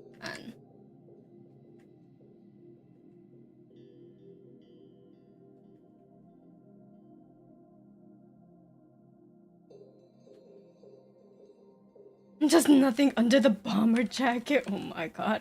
Nice thing over. What kind of outfits do you think you would wear in public? Holy shit. I mean, we do wear cute outfits out in public, but like... Look at them silicone valleys. They're not silicone! Hello?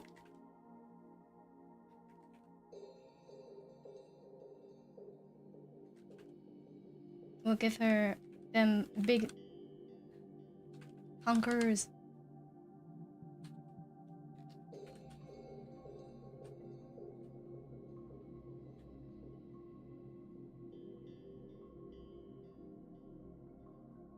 And then I do have to make Leora's face bigger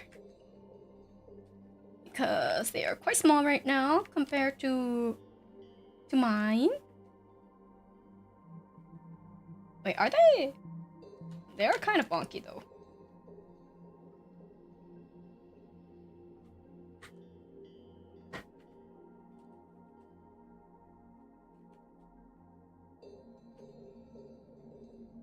So Imperial Valley, you know what? That works.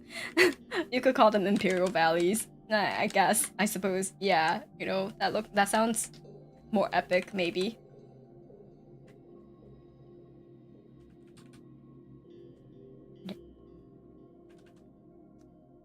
If we're going by this, then Leora's hair parts this way. And she got her long piece over here.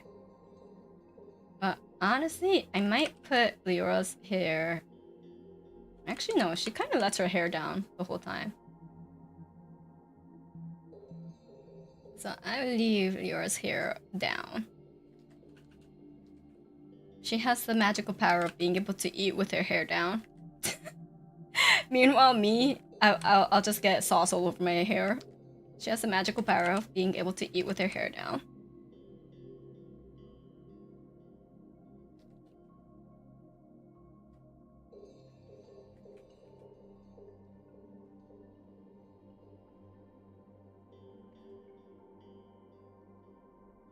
I don't think I'll make her like actually biting, cause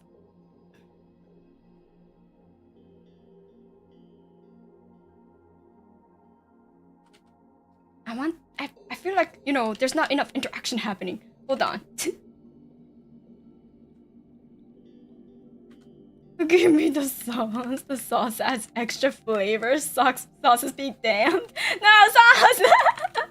The hair dip, no! Okay, yeah. I think this angle makes more sense. Wait, where would her hoge be in It'll be around here, right? Yeah, I think it'll be around here. So it's this track, not the diss track. Oh. I've only remotely heard about the the whole diss track things going on these days. Has there been anything new things since like I've been gone? Has anything new dropped? Any more juicy diss tracks? Okay, this is just flying off the screen. Yeah, I have no idea what that even is. There's a whole diss track situation going on in hip hop right now, between two artists, and it was a wild weekend, was it? Oh no, I have to catch up on my diss track lore. But yeah, there's yeah, artists. What? Why would you put them in quotations? They are technically, but there's a whole lot of serious accusations being thrown about. I say accusations because I don't think anything's been confirmed. So keep it as accusations, please. Are we gossiping? No. It's just for people who want to like I guess catch up. It's just hip hop stuff. But the music that's been dropping from it is getting people very, very excited because the thing with hip hop, like according to my roommate who's very into hip hop, is like the only time exciting tracks drop is when people are having wars with diss tracks, and so they're super excited about the whole situation. And I was just like, so I learned about it through my roommate. Because I don't follow hip hop.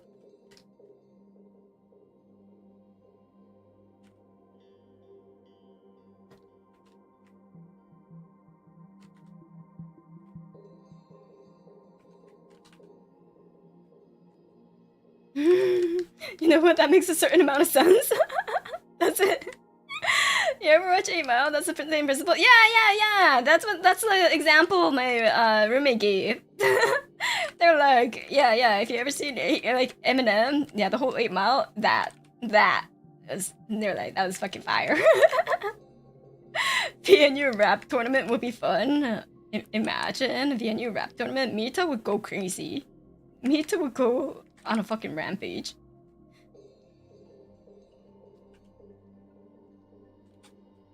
I think she probably has the most words per minute out of all of V&U. I mean, out of what we heard so far, right? From what we've heard, like, some people may be hiding their true powers. So we'll see. Mita dropping like 5 diss tracks in a day. Yeah. Mita, the lyrical miracle, Sita. I mean, she definitely will be able to drop many in a day. She'll also have to provide the lyrics in like written format too, though, because sometimes when she goes that fast, I'm like, I have no idea what you said, Mita. Please, could you repeat it slower? Mita, please. Okay.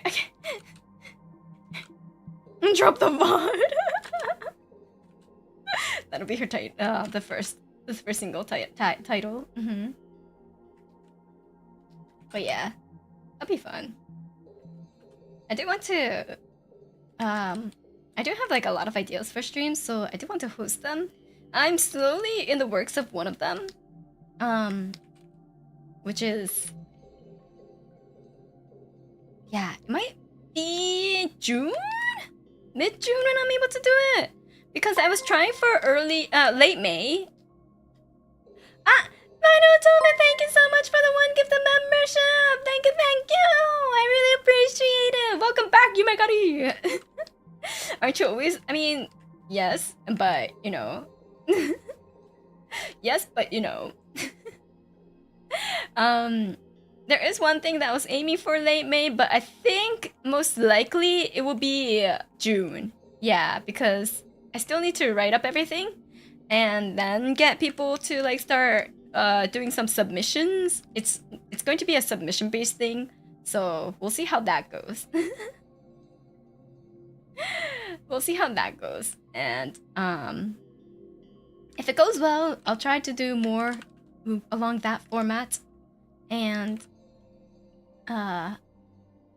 try to provide more V&U content for everyone, since V&U, like I don't know, bigger events that's like V&U based. I don't know. We'll see how it goes.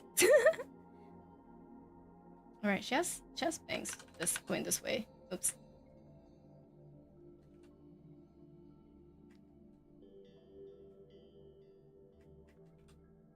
There you go.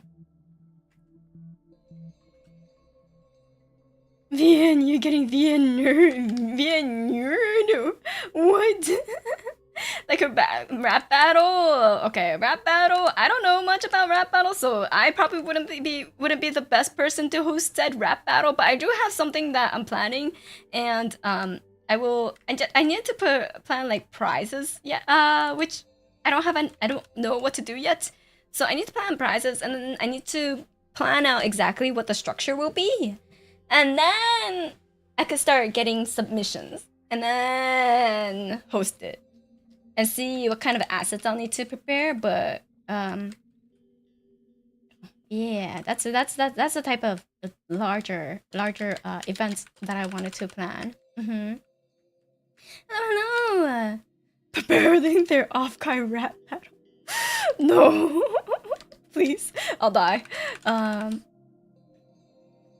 Okay, I think this is looking pretty good. And then I might make it overall bigger, so that way we're more in the frame and the pizza and stuff is like less the main focus. Yeah, like this.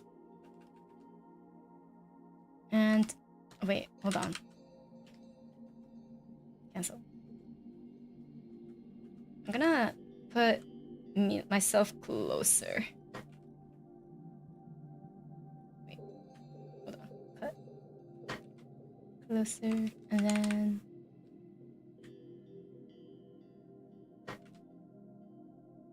yeah, that's cuter. And then make it more like this.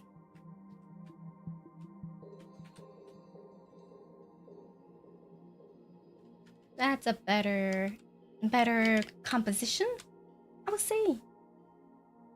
And then in the back, we could have like nothing too fancy, but I'm thinking maybe like, you know, guardrails.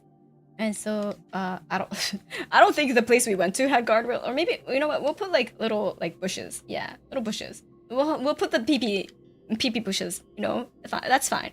We'll put the PP bushes. We'll put like little seats here in the back, and then we'll have like little street lights and like the city lights. Actually, do I have? Oh no, I don't have it for here, but we'll put like city lights. Yeah, like that. Yeah, just to show what it was like. I'm gonna make myself looking over here. Yeah.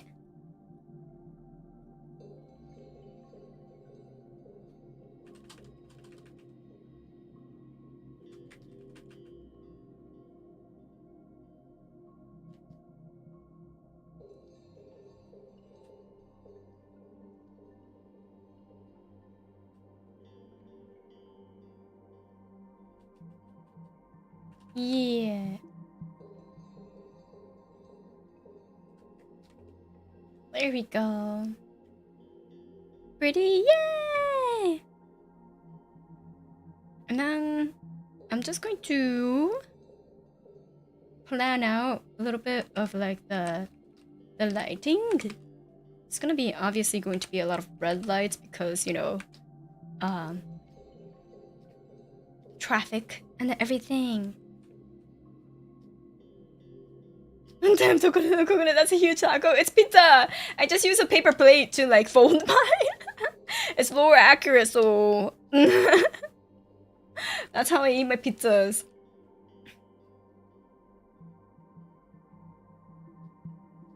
I was like, I can't, you know, give false information. Do it like that, and then we have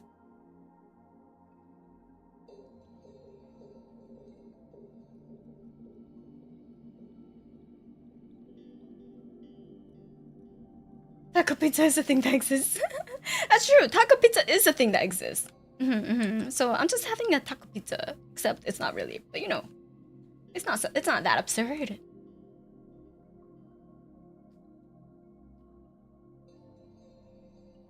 There we go, and then we put some multiply with.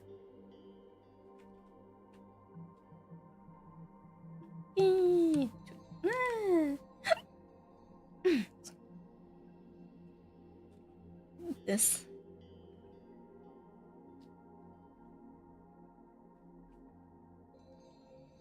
This skin color, the skin tone with this lighting. About, yeah.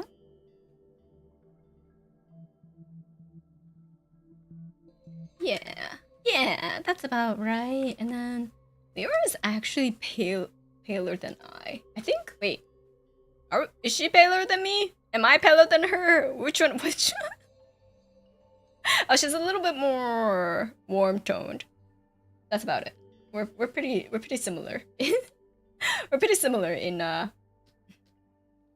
paleness, but she's a bit more warm toned. I'm a little bit more cool toned.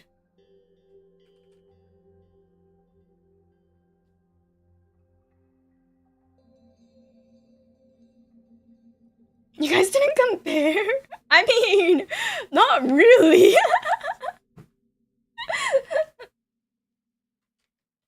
Not particularly. We didn't just go, ooh, look at our skin tone next to each other, you know? Well, we kind of did for makeup, but like we kind of did for makeup, but we weren't looking at the tone. Ironically, we actually yeah, we actually kind of did when we were picking out makeup. But you know, I just had to double check.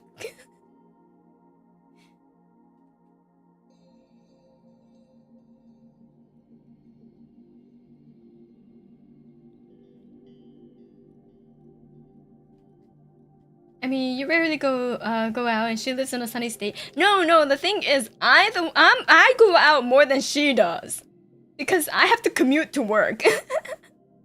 I actually go out more than she does because I have to commute to work. So I technically am out in the sun more than she is. I mean, where she lives gets more sun, but when you think about the hours under the sun, I probably have more.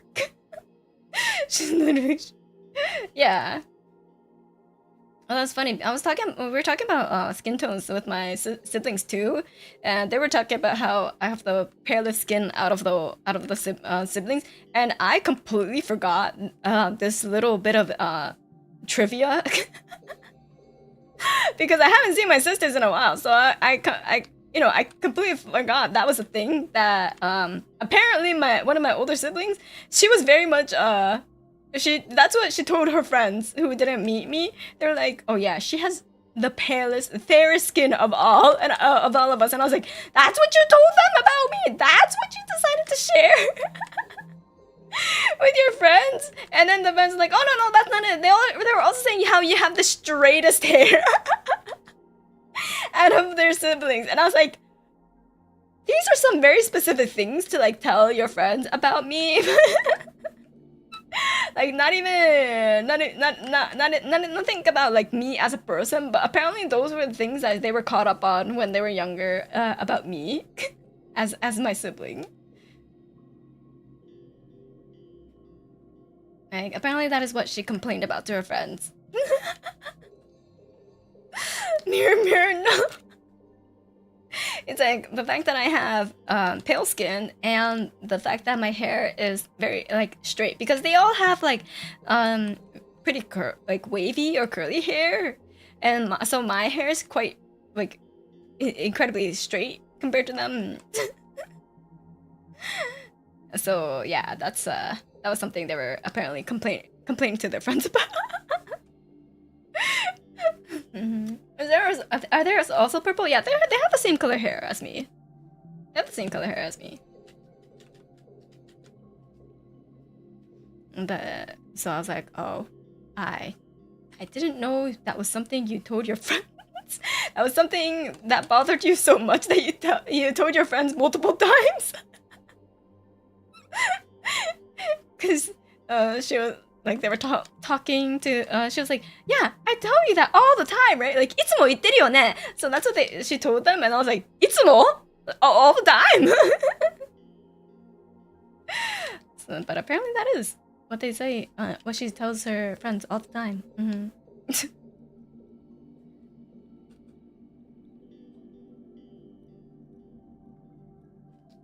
Are you eating a pizza taco there? No, it's a paper plate, but that's how I fold my pizza, so I don't get food like grease on my hands.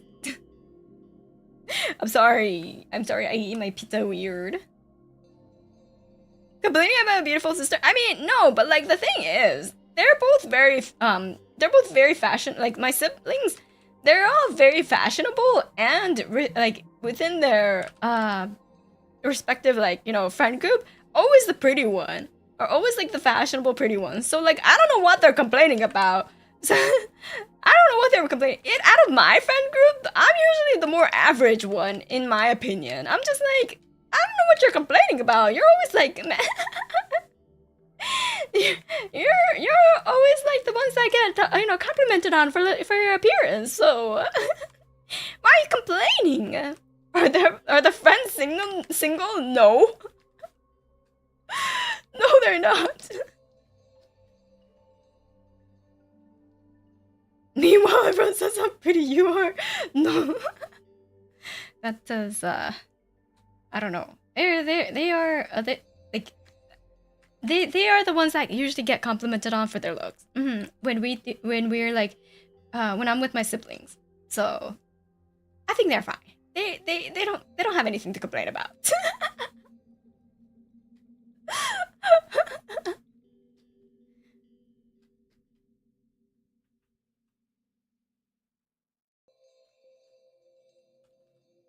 Can you let your friends, can you let friend know we said hi?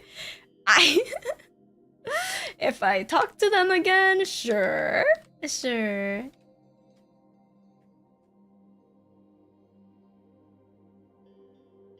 There we go.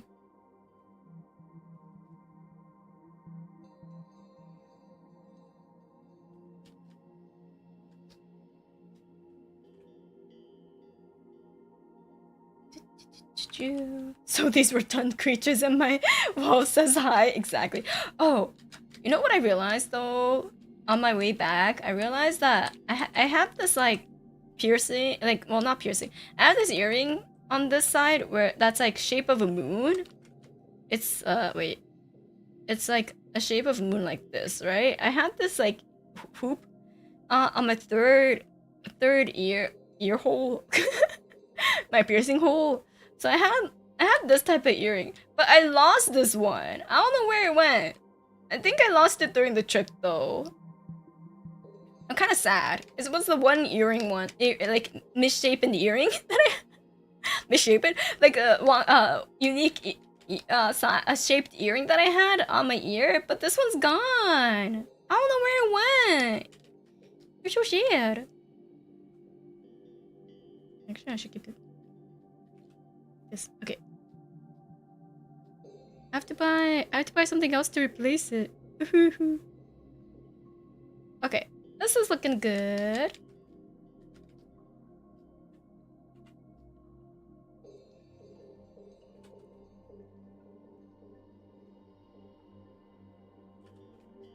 It probably fell fell in the pizza and one of you ate it. Holy shit. I guess we'll poop it out and we'll find out. Oh my god, speaking of poop. Speaking of poop. I was so constipated the whole vacation.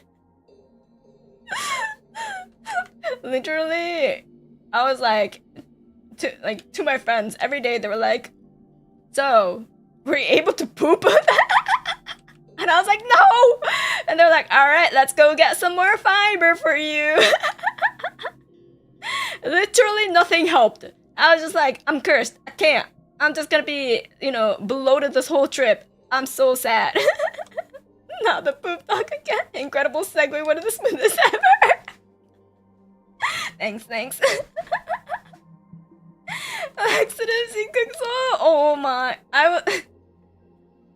This is what we get for like we were at one of like the drugstores, and then in New York. So some of the stores, not all of them, right? They keep everything behind glass doors, like glass cabinets. So you have to ring a bell to like get staff to like take everything out. And I was just like, this is so fucking inconvenient. Who wants to do? I mean, okay, so I get why, you know, anti-theft stuff. I was just like, this is so inconvenient. Like, what if you want to buy something discreetly? What are you gonna do? Like, announce this to the whole store. Like customer service needed in deodorant. Customer service needed in personal hygiene. Like, bro, no.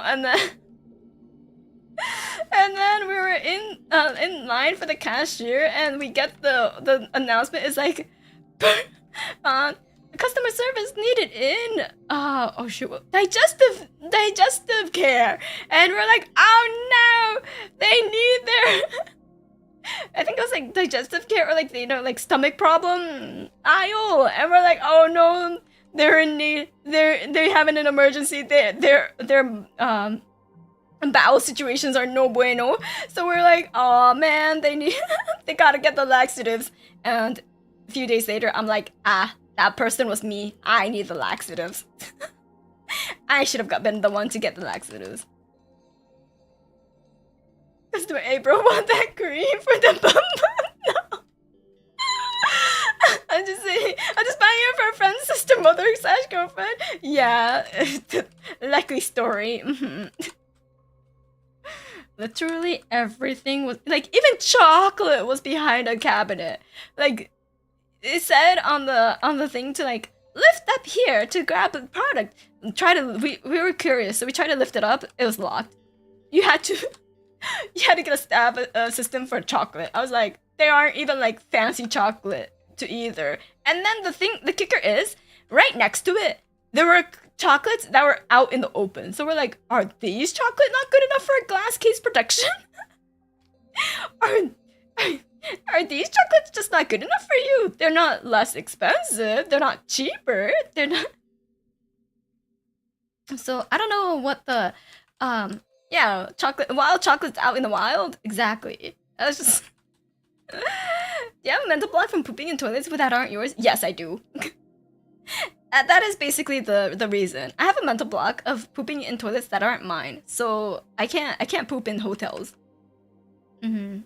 So whenever I go on a trip, unless it's like a week long, I usually don't poop. That's just how I am. That's just how my brain is. Even though I like try to trick it into being like, don't worry, no one's gonna judge you. It's perfectly fine. You're with Leora. She's not gonna judge you. We talk about poop and other stuff all the time. You're fine. I tried to trick my brain with that, but it was to no avail. So unfortunately that didn't work. So I just like kind of gave up after a while. There's no predators around police brains. Yeah, it's like the police brain. Who's gonna judge you? Who here is going to judge you? Leora? No. But my body was still like I understand that sentiment. I suffer from the same mental block. Yeah, I'm pretty sure, like, it's not just me. Like, I've talked to a few other people, like a few other friends, and they're also the same. Like, it happens more often than you would think, and it's annoying because it's not like you don't need to go, you know, you just can't. So yeah, fun times.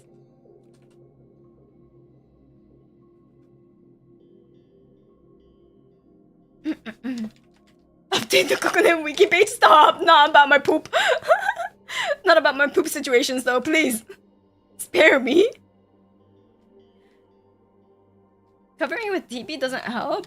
Wait, no. It's a mental thing more so than like actual logical, like, you know, like if you do this, it won't stink. If you do this, it'll be fine. It's just like a full-on mental thing. So that's where the girls don't poop myth that comes from? Probably. Actually, maybe.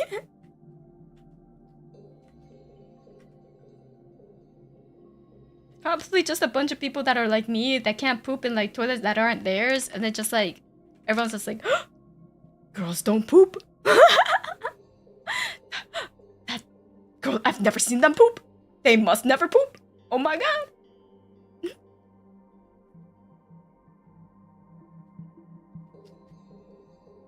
It's like, wow, no, we're still human. We still have biological, you know, functions like everyone else.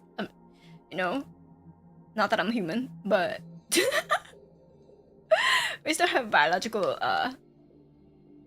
functions. Yeah. What holy creature? I used to have that same problem, right? It's not something that you can really like talk yourself out of.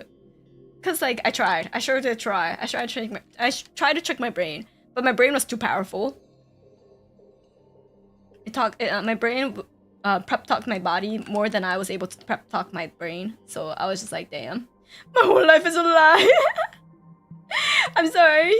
So you had to go, learn the cold hard truth from me that girls poop. I apologize. Have you tried threatening it? Yeah, I sure have. That's my first go-to.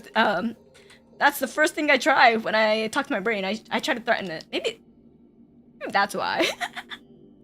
Maybe I shouldn't be threatening it as a first course of action, you know? Perhaps that's what's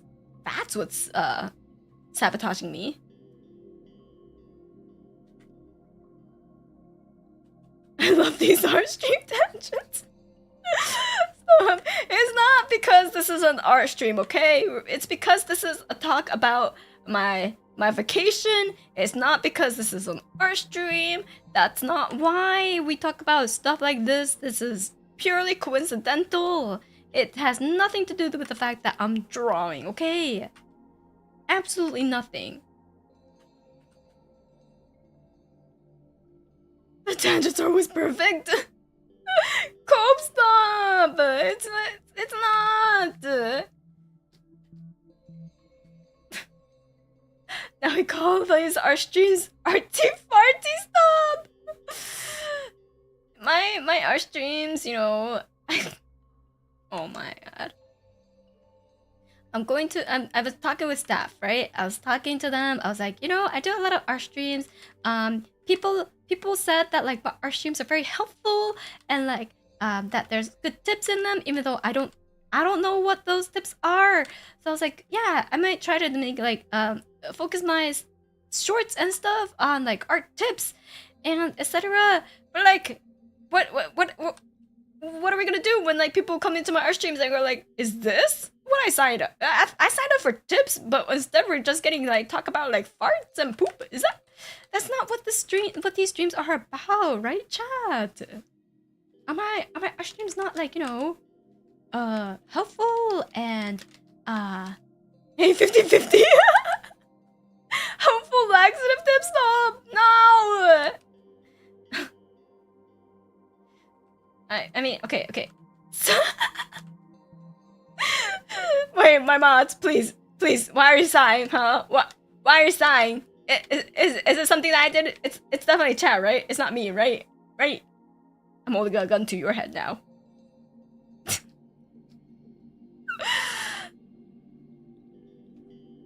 Like, I'm more used to people doing line art and then coloring, but this is nice too. I do color some solid colors just to like kind of help me figure out where the shapes go. So that's why I did the block-ins, but it's very rough. Oh my god, I'm actually talking about art finally. After 2 hours, I'm finally talking about the art and the art process. Chat reflects streamer, I guess? What the fuck?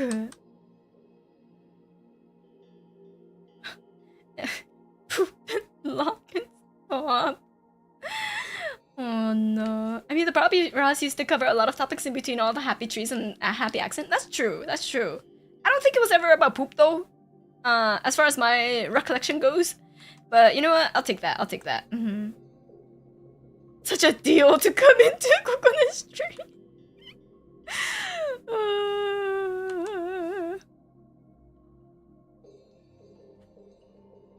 Trying and talking about no.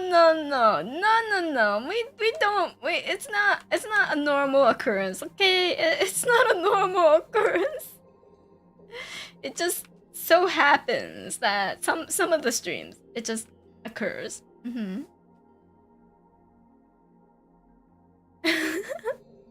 Super educational streams. Thanks. I'll take it. I'll take what I can get. I'm like, you know, sometimes I see people who do like very what I would assume is like line art styles, but then like when I see their process, they don't do line art, and I'm like, maybe I'll just go. Maybe I'll try to do those because like honestly, my line arts are messy anyways, and I have to fix them anyways. I'm like, maybe I'll try doing some of those. Yeah, see how that goes for me. But I will still make a bit of a cleaner line art and then go from there. Well, cleaner sketch. Come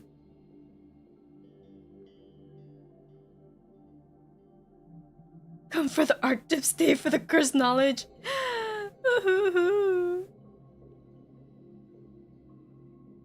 I don't know that much cursed knowledge. I should learn more knowledge though. I feel like I'm starting to go through a lot of the random tidbits knowledge that I know, and I'm like, oh, I need to grow my mental library of fun facts for stream, because I feel in my mind, I'm like, I think I'm starting to run low on the sources, right? You always have to put in, like, you know, input just as much as you output, and I feel like my output quantity has been quite high since I've streamed, so I'm like, oh, I need to start recuperating my stock of not cursed knowledge, yeah, you know, just knowledge in general, so that I could share with stream, share with chat about things that are interesting, educational, fun facts, makes you ponder about life, stuff like that. It'll end up being cursed knowledge. Just watch. Stop. Fun fact: the founder of Pringles was buried in Pringles tube. Really? Interesting. You can just make up cursed knowledge and we'll believe you. No questions asked. No, that's dangerous. You see, I always want to I don't know, ask chat, like, ask chat, always fact check me. Always don't always take like the information I say as like face value and take it as like the you know, the truth or nothing.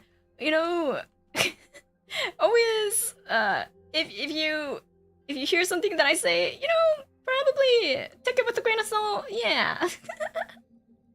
But you're a goddess. Always always, you know, fact check, you know, and don't blindly believe the anime girl on the screen. Yeah, don't blindly believe what I say, you know. Critical thinking skills, please, exercise it, and, your word is law to us. Oh no. We don't think we obey. Oh no. Oh no, I will forever be anything Kokone says, even if I know it's not true. But also Koko did nothing. Oh boy.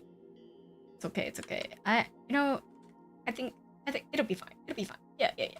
Time to obey the law of Kokone. Oh no. Oh no. It's okay. I think, you know, after a day, you all forget. You'll be like, ah yeah, Kokon is just spewing shit again. I better fact check it. Well, I do say don't Google what I say most of the time if you don't want to go to mind break. So which one should I double down on? Should I double down on you Googling everything? Or should I double down on, like, you know, if you want to protect your brain? Mind break mention. Saying not to Google things just makes people want to Google it even more. Okay, so maybe I will double down on saying don't Google it, and then you'll all Google it anyways, and then you'll learn something new. Yeah. You can't break what's already broken? Okay. So we're good to go, right? You know, I was like, man, I probably should, like, warn people to not Google stuff that I say, but I'm like, you know what? No, it's good to have knowledge. It's good to know shit, and it's good to Google stuff. You know, it's good to exercise your critical thinking skills and, like, your you know, curious brains, curious minds. Like, look up information for yourselves. That's a very critical skill that people seem to have started lacking. So I think it's a good thing. Yeah. It's very good to be curious. Right. Critical thinking skills, I prefer to make use of my critical drinking. Stop! Cthulhu taught me knowledge costs sanity. I mean, I'm not going to disagree. Definitely true, a very true statement. Knowledge does cost sanity. In my humble opinion, I do believe that is a very, very true statement.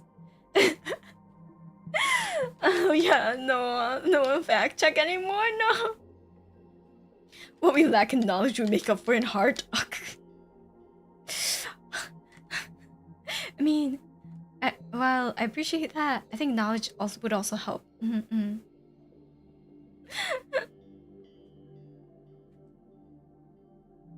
Oh, Dream Goddess, what is your cursed knowledge for today? I don't have any! My supplies are drained! My supplies have been drained for cursed knowledge. I mean, you know, whatever cursed knowledge you may think I have, I don't have any. It is a completely dry desert right now. I'm waiting for it to rain.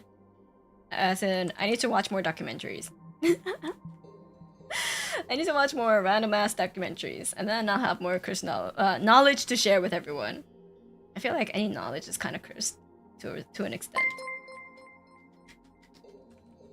Oh. Trivia time then. Do you know Alistair Crowley once had a real-life magic duel with Yeats? Thank you, Reno, for the tip. Thank you. Wow, did you know, chat? Wait, oh my god. Wait, my thing's broken. Wait, hold on. Hello? Is everything broke? Is things broken? Okay, we're good. Did you know Aleister Crowley once had a real-life magic duel with the WB Yeats? Aleister Crowley was a wild guy. He's a magician, right? The English magician.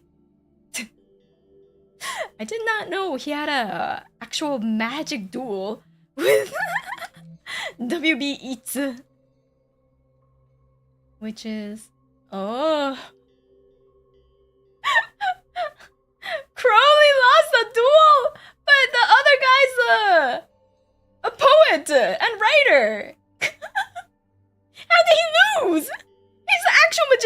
they lose. Sounds like something Crowley would do. Skill issue? I mean, if that ain't a skill issue, yeah, I don't know what is. That definitely is skill issue. That is 100% skill issue. Holy. As a magician, you lost to a magic duel to a writer who's not even like a magician either. The pen is mightier than the wand. Oh shit. The pen was mightier than the wand. Oh no. Simple poetry is stronger than magic. Oh. Depends on who you ask, but each one either by using the forbidden power of just kicking Crowley down the stairs or summoning a higher power, namely the police.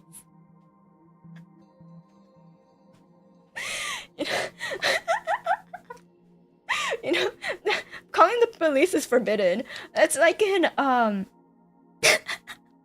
it's like in all tabletop RPGs. It's like, wouldn't this just be solved? Wouldn't this issue just be solved if you call like the police or any sort of like governing power? And yeah, that's a forbidden magic. You cannot use that. That is illegal in the realm of magic. So you know what? The WB Yeats did cheat. He did in fact cheat in the world of magic. Magic versus bullet. Oh no, the police will take 12 hours to come. He casts kick. Oh, that's like the one thing that you're not supposed to do in Call of Cthulhu, especially because like, especially like the scenarios that some people write. It's like you look at it and you're like, this is something that the police should definitely be taking care of. But no, if you do that, you're the one that gets in trouble. by the GM, the keeper, the KP. You're the one that gets in trouble. How would you call the police? Do you not want the adventure to start? What? But keeper, it will all be resolved so simply if the police were called. No! There's no fun in that. Yeah, chat did burn down the casino. Well, I guess I called the police on you, chat, because you did burn down a whole ass casino. I was like, you know, I tried to avoid it, especially when the USB got like stolen and everything. You would broken into. The first sort of response should have been, did you call the cops? But I don't think chat asked about that. Or did I? Did I give an explanation of like they didn't take it seriously or something like that? Probably. But yeah, having to get rid of the cops in a tabletop RPG is like one of the biggest hurdles.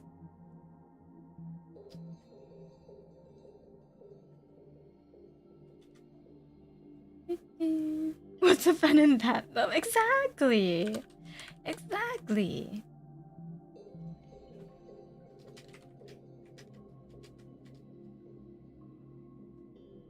You did kind of give us an explanation like that? Okay. Good job, past me. Gotta cover your tracks, you know?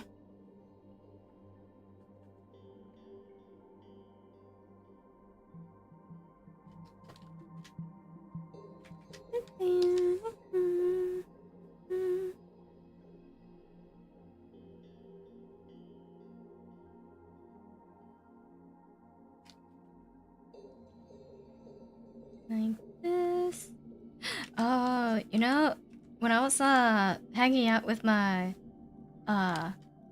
sister, my older sister, there was a game that she was playing, or she started playing when I was while I was there, because she plays a lot of games too. Actually, I think she plays more games than I do, to be honest, because she's a mom, so then like as like a stress relief for the stress of dealing with, you know, a child all day every day, she plays a lot of games. So I actually got really interested in Unicorn Overlord. Yeah, it was over with Orbadin last time. Yeah. I played Orbadin with on her PS5 last time, but this time she started playing the Unicorn Overlord. It actually seems really fun, but is it a fun stream game? I don't think so, to be honest. Particularly because it's kind of it's tactics based, and I love those type of games. And there's a lot to explore, right? There's a lot to explore on the map. But are the translations improved? Oh, I have no idea. I was just listening to the Japanese voice acting. I did not read the English chat log at all.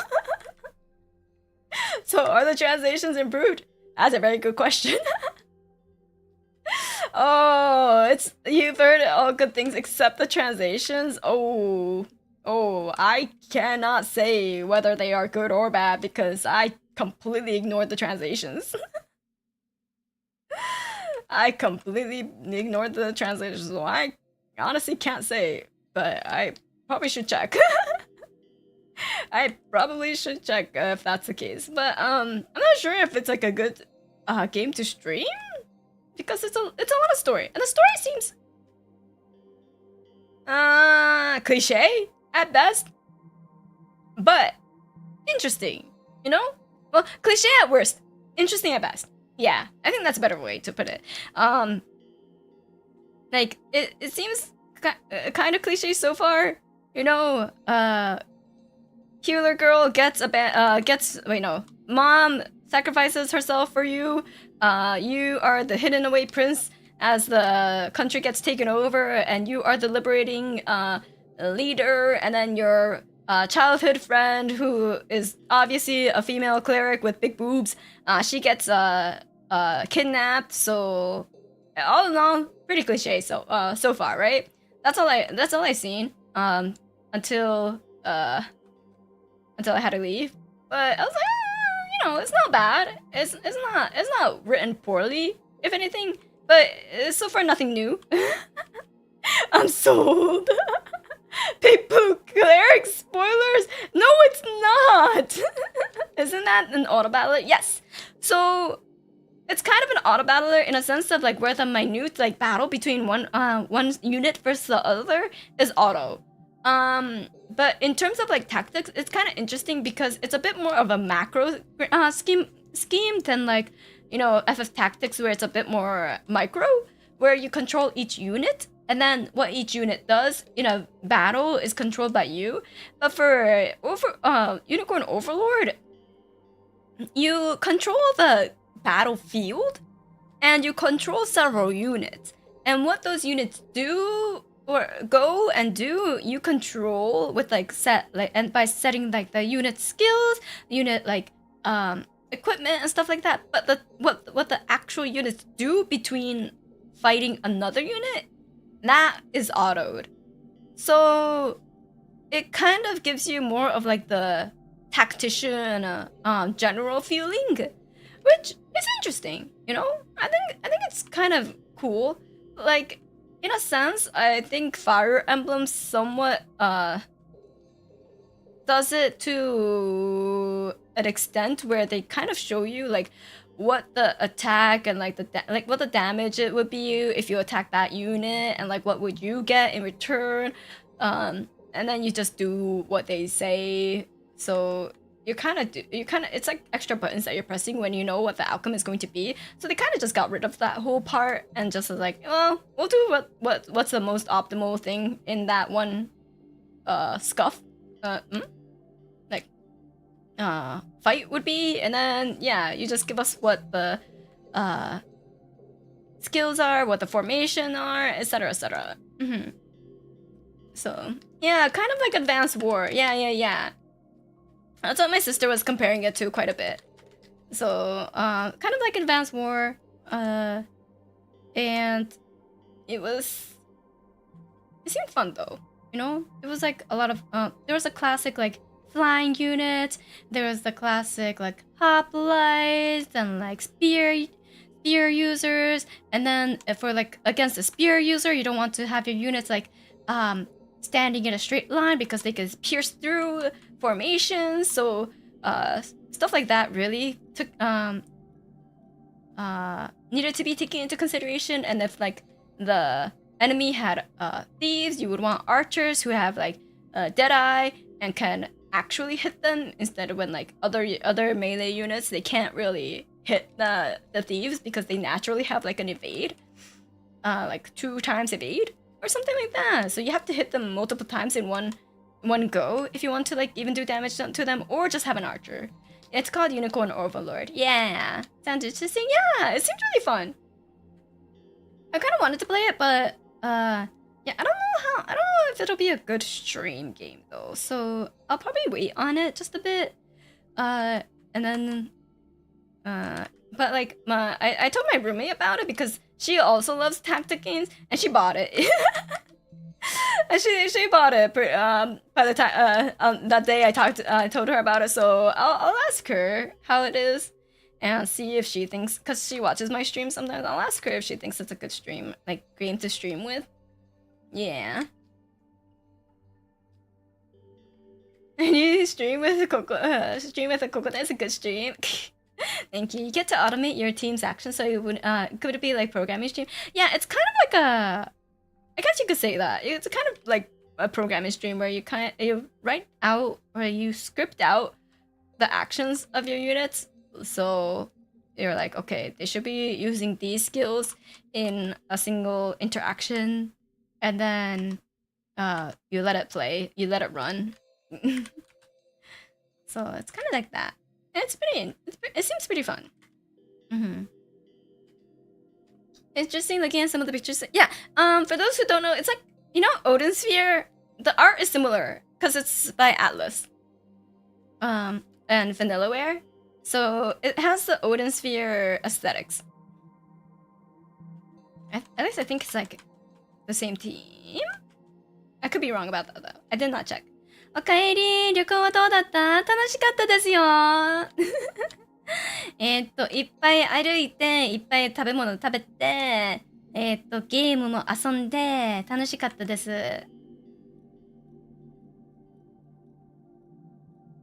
あと、家族と日本語話して、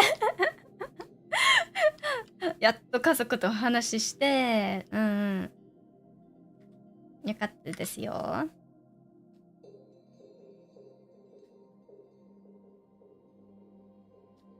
Kind of reminds me of Brave Default. Oh man, I remember buying Bravely Default, and I tried playing it, but I couldn't really get into the game.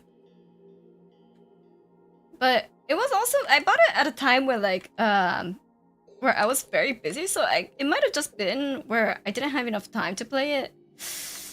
But I did remember buying it on my DS. 3DS? I should dust it off. I should dust it off and try it. I really like the art, so I wanted to try it out. But I just never got into it. Or I played too far into it. Yeah. Welcome back, Kokone. Thank you! I liked it. Yeah, it's Vanillaware. I love their stuff. Play so much Dragon's Crown. Oh, yeah. They also did Dragon's Crown. Yeah, maybe I'll bring back, dust off Bravely Default. I mean, I had it. I should play it. I'm biased. I'd watch you play it, but what about you finishing your current game so you won't have too much in the backlog? Yeah, that's another thing. I have to finish my current backlog. So, as you saw, I did book Hades twice this week, so that I'll definitely, you know, well, hopefully I'll definitely finish Hades. I can't wait to continue the Archer run where we have the duo boon. So, and then I was like, man, I should probably actually finish Elden Ring. After Hades, and then if Hades 2 is like pretty far along their earlier release, I'll pick up Hades 2, but like after that, I should get along with Subnautica and Elden Ring. Yes, please. Hades goes nuts. Yeah, God, yes. Elden Ring DLC. Yeah, exactly. Elden Ring's gonna have their DLC, so I was like, I really should. I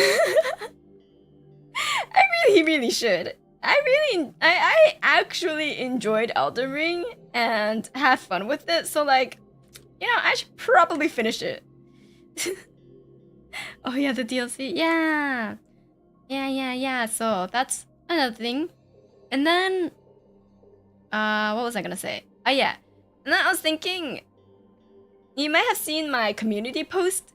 But I was thinking with FGO, I might, if I'm going to be playing FGO, I might also stream one other social game, like gacha game, so that, you know, FGO isn't the only one, just for like my channel. If that, yeah. So, oh yeah, sorry, it's not, Soshage is Japanese. It's a, I meant mobile game, mobile-based gacha game. Mm-hmm.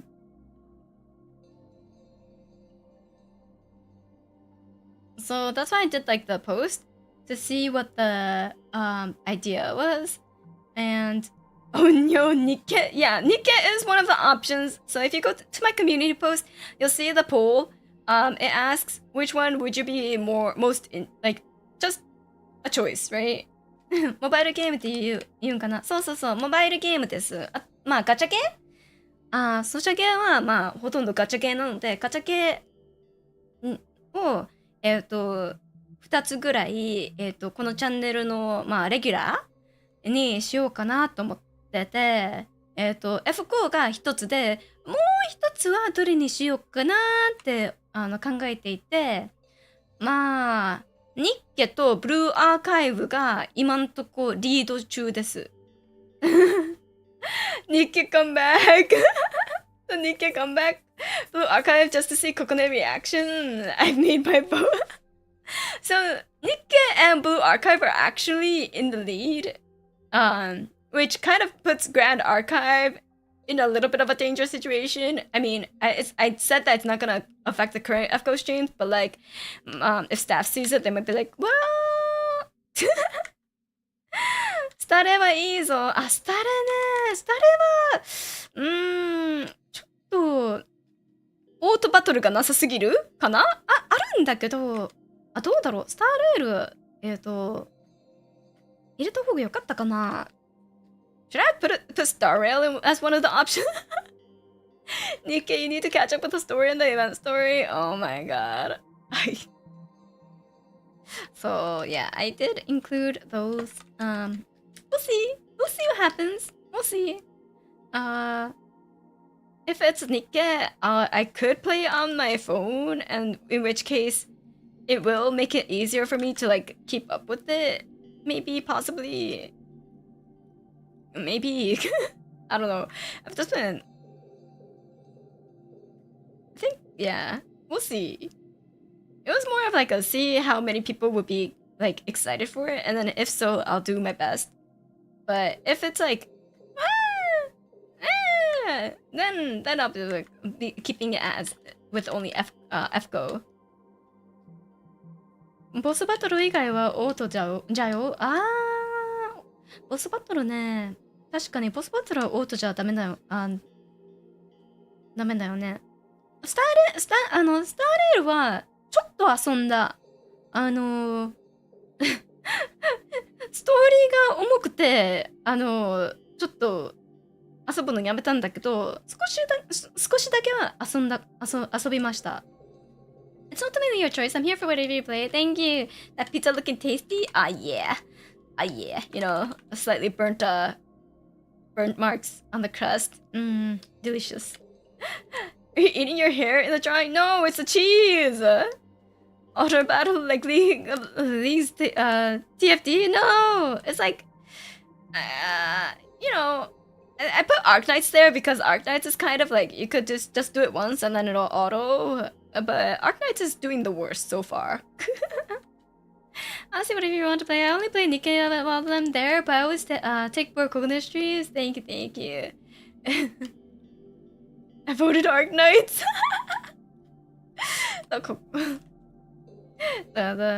So we'll see how it goes. Yeah. I know staff is really pushing for Blue Archive. Staff is really pushing for Blue Archive because there are quite a few Blue Archive players in the staff. And they're like, why aren't anyone playing, like streaming Blue Archive? And we're like, well, it's not really popular in the Western sphere compared to the other gacha games. It's not, but if it's like Blue Archive, I might just like play it in Japanese and just do all the stream in Japanese.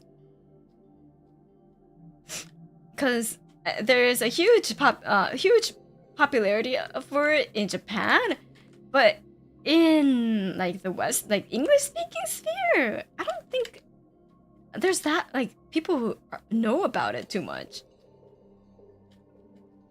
I actually know a lot of Blue Archive players compared to other gachas. Oh.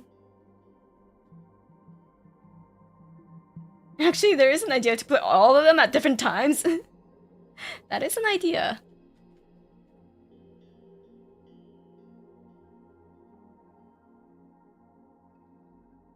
Someone who also PTN.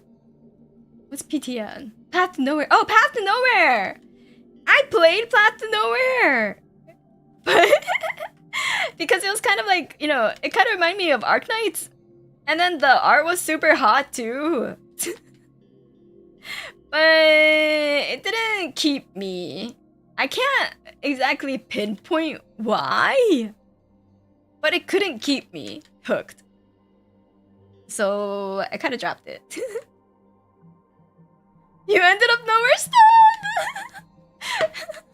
Yeah, I ended up nowhere though. That's true. But the art was so good though. The art was so good for the game, for the Path to Nowhere. Like, holy, they got some cracked artists to work on the units. Man, they were beautiful. So I really wanted to play it, but I don't know why. It just kind of dropped out of nowhere. I didn't even like consciously think about dropping it. It just kind of dropped. Yeah, those are the hottest ladies. They're the hottest ladies. Wait, what if we did the Blue Archive story reaction? I guess Blue Archive story reaction would be, you know, what I would do if we did Blue Archive streams. And then, chat, you said like Blue Archive, you could do a lot of meta thinking. And wait, no, was it chat or was it my friend? It was a lot of like meta thinking and like team comp and like stuff like that with Blue Archive, right? And it's actually strategy based. Cause I do find myself more into those for like mobile games where I have to actually think about team comp and like how to beat certain maps with like very specific skill combinations, etc. I do get most into those type of games when it comes to mobile games. So that's why Nikke lasted quite a long time. Princess Connect also, and like Arknights lasted a very long time. Princess Connect was on the weaker end though. Yes, they have color advantages and disadvantages.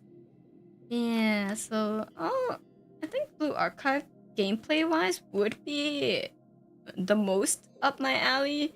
It's just the intro to get to there. I feel like it's pretty long, which is why I can't get myself to I never got really into it. There's that, but thankfully most of the content is too crunchy. I see.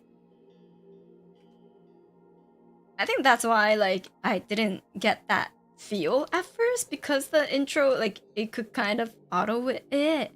So I was like,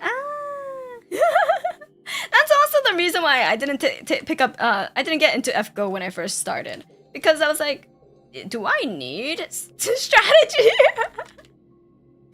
Do I need strategy? Can I just like, do I need my units? The friend units are basically just doing everything. Do I need to be here? So that's like one of the reasons why I couldn't get into FGO at first. Yeah, FGO needs an auto mode for sure. FGO will never get an auto mode. They're too old. Stop you. Rip Princess Connect. アークナイ日本時間の今今日まで限定ガチャしてるみたいね。アークナイツ日本サバは遊んだことないんだけど、中国サバで結構結構遊んでいて、そのせいっていうのもなんだけど、そのせいでグローバル版がリリースされた時に遊んで、中国語版のアカウントが恋しくなって、まあ遊ぶのをなんか全体的にやめちゃったっていうのが私のアークナイツの話なんだけど、だけどアークナイツ楽しかったんだよね。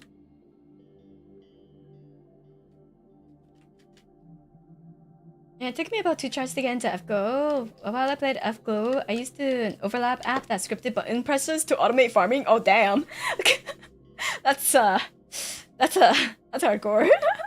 Yeah, me twice until I saw the Tiamat is coming. I started playing. Grand Blue Fantasy though, with the recent revamp tutorial, got a load of new players flocking in. Grand Blue never had like any trouble getting new players though, right? They had like those like 100 free gacha events so often during like a few years back. I'm like, I don't remember exactly when that was, but I remember a bunch of new people flocking in for when Grand Blue did that. So I thought they wouldn't have much trouble trying to get like new players flocking in. You know, with the gacha yeah, the 100 free gacha. I was like, wow, that's crazy. Did I try it? Yeah. Did I get anything good? Apparently not. データがなくならなければわしもやってたんだろうな。データがなくなったの？うわぁ、最悪。最悪。データが消滅するのなんて辛すぎる。Yeah, it's mostly casuals, but then after a few rolls, they mostly stop, only logging in when the freebies come back. Yeah. Yeah, that's me. That's me. Only flocking when the freebies come. Cause man, the units, the art's so good for Grand Blue Fantasy. They're all so pretty.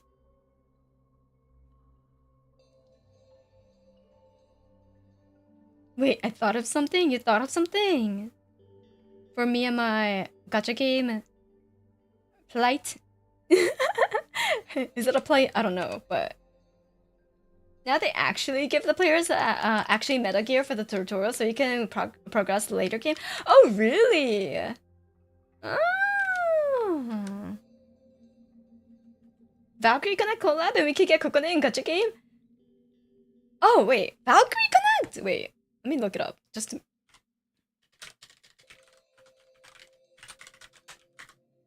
I want to say I played it. Okay, I don't think I played it.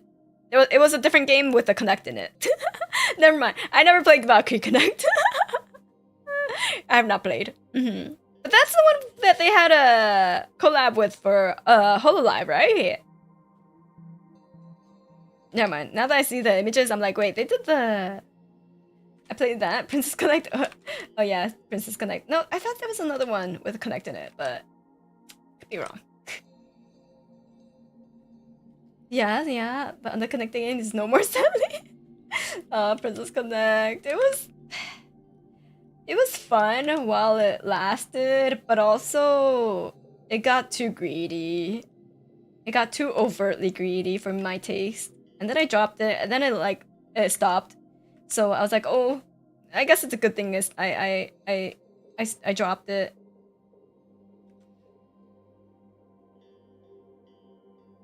You can try for counter side on Epic 7, but oh, Epic 7, I tried it.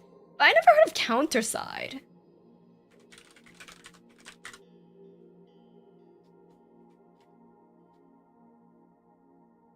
Oh, I saw the art for it. I've definitely seen the art for this.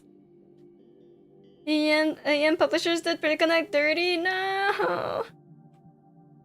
Like, the fact that the events require, kind of like, almost require you to get the new unit in order to progress to the final, like, like, you know those towers? Like, they made it almost nigh impossible to do without the new units and, like, very specific combinations that I was just like, like, you can, but it's so hard without it. Like, so impossibly hard. Like, I was just like, I'm not sure how I feel about that. Like, and then, like, with the new unit, it's, like, it's, like, brain dead easy. Like, actually easy. I was like, oh, the dungeons? No, there was, like, a tower thing in the later stages. For Princess Connect, where you progress through the tower, the ranks of the tower, and to get to the final level, like, they made it so that the bosses play off of the new unit skill so well, like, so that if you have the new unit, it's like, it's really easy. It's really easy. But then, like, without it, you're kinda, unless you have like all top tier characters, yeah, the Tower of Luna, you're kinda shit out of luck. But yeah, that's when I was like, it's a little annoying. It's a little annoying. And I'm like, yeah. Oh yeah, Ian Umamusume. I don't think Umamusume will ever come out to the global. It's been too long, you know. Yeah, basically getting to the top is basically ending it. And I got to the top. I consistently, during the time I played, I consistently got to the top every Luna Tower. Like, that's how much I played. For Princess Connect, but then after a while, I was just like, man, this is so stupid. I can't keep doing this to myself. I have to, like, basically grind so hard every single time to reach the end game for Luna Tower. Like, so much. Umamusume model kits. Do they have model kits or? Basically, like, before I slept, I would grind for like 30 minutes. For Umamusume, I mean, not Umamusume, sorry, Princess Connect, just to make sure that I have like enough gems and like and stamina and like all the items just are like character and equipment, etc. Just so I could get to the top of the Luna Tower every time it popped. And I was like, man, I could just be sleeping an extra 30 minutes. I could just be sleeping an extra 30 minutes, so that's what I started doing.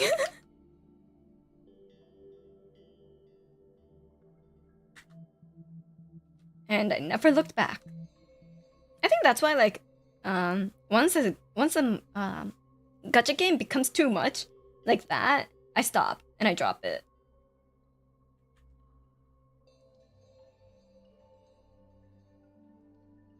And Nikke was slowly reaching that threshold, which is probably why, I think why I dropped it, and then it becomes really hard for me to ever pick it back up.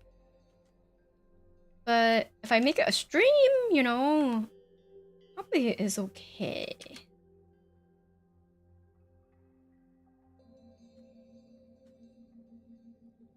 But we'll see. Because then, like, I could just do the event on stream, which I've been doing off stream during the whole time. During the whole time, I was like actually making a bit of Nikke content. I just did pools. But if I do like the event story and stuff on stream, it's not too bad. I play Nikke on events only. Yeah, like I won't be able to save, you know, gems for like pulling streams, but if it's just like, you know, doing the events, etc., I could do that on stream.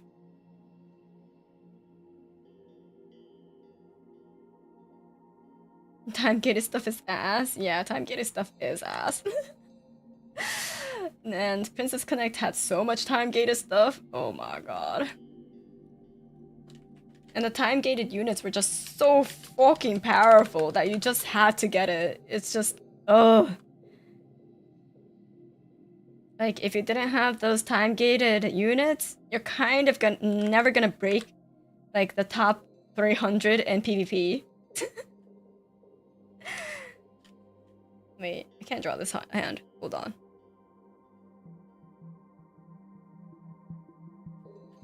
I say that because I was definitely pretty competitive in Princess Connect PvP.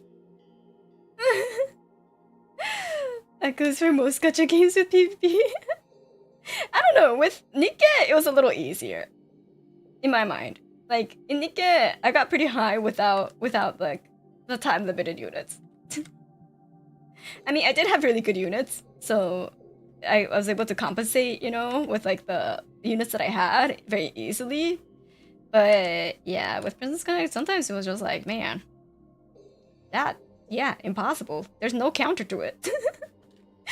Literal no counters unless you're on that. Jeez.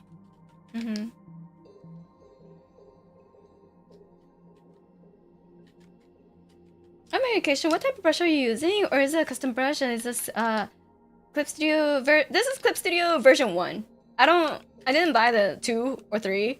And this is kind of a simple hard round brush.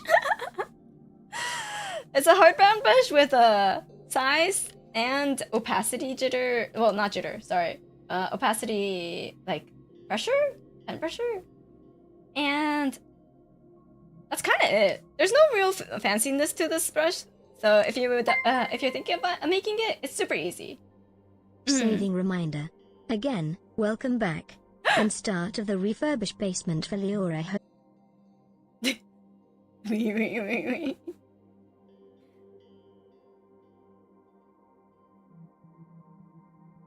My back. Can you hear me?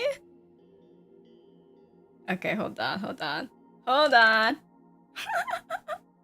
I need to start up VTuber Studio.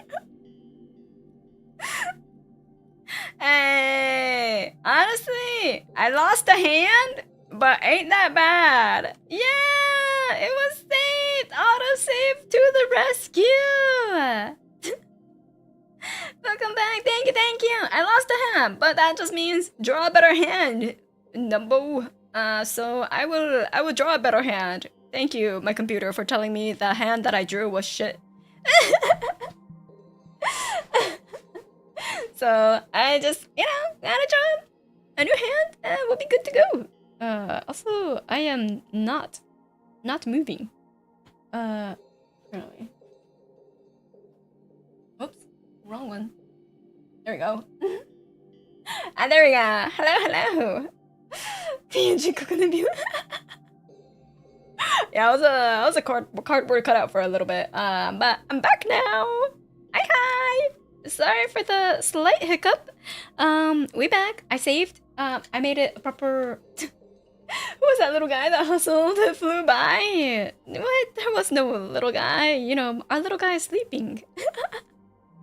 Our little guy is sleeping. Welcome back. Thank you. So yeah, I just gotta draw back this hand that I thought I finally drew, but it got yeeted away. So we'll just, draw it better. We'll just draw it better, maybe. Or perhaps I'll draw it worse. But, the hand is not the main focus of this drawing anyway, so we're fine. Honestly, it's not that big of a loss. So, how were you all during the time that I was gone? Also, I know it kind of caused, I shouldn't say caused. It unfortunately coincided. Unfortunately coincided with my computer crashing. But thank you, Zelda, for the saving tip reminder.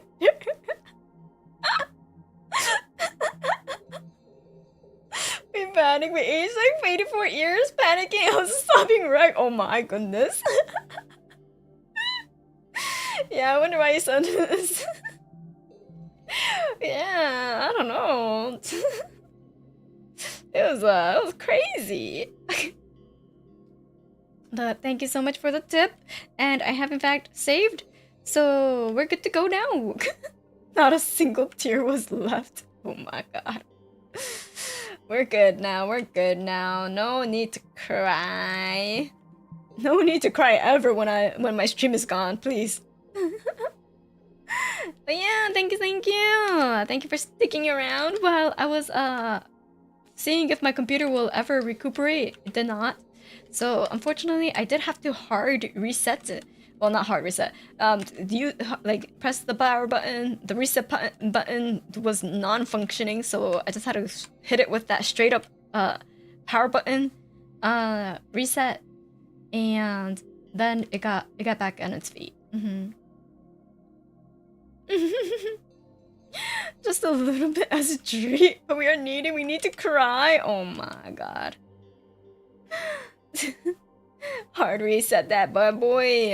God, I think I need to do a thorough cleaning of my PC, because unfortunately this place is a lot dustier than my office. Surprising, I know. But that might be why it's been a little finicky these days. And to be honest, my time has not been a little my time has not been quite lenient, so I never got around to like taking my computer out of this tight space to clean it out.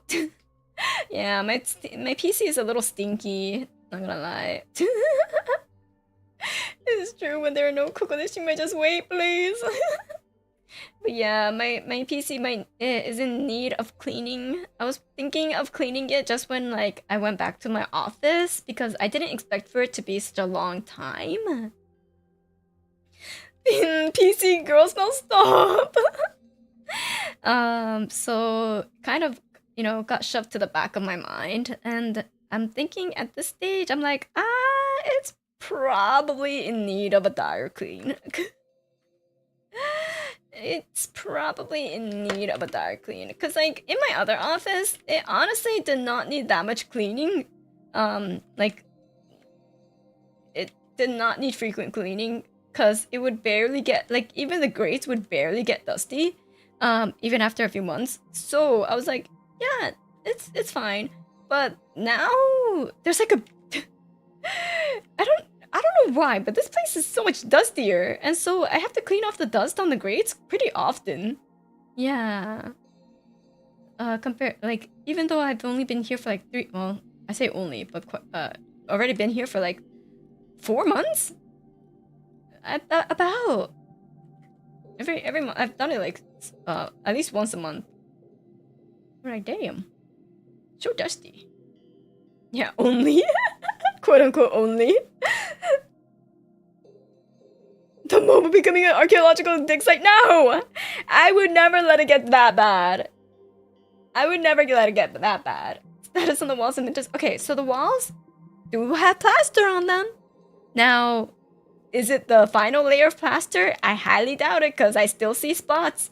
So I'm thinking it'll need another round of plaster, which they wait for it to dry, which will take another week, I'm assuming. The windows are installed.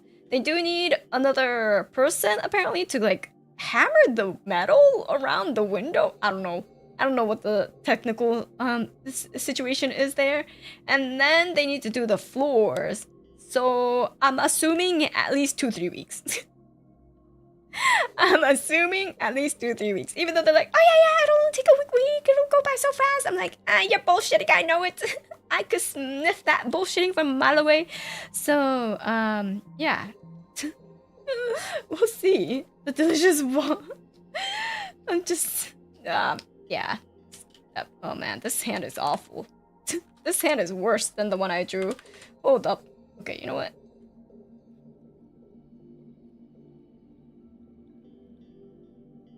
We'll start from this side. Maybe. Okay.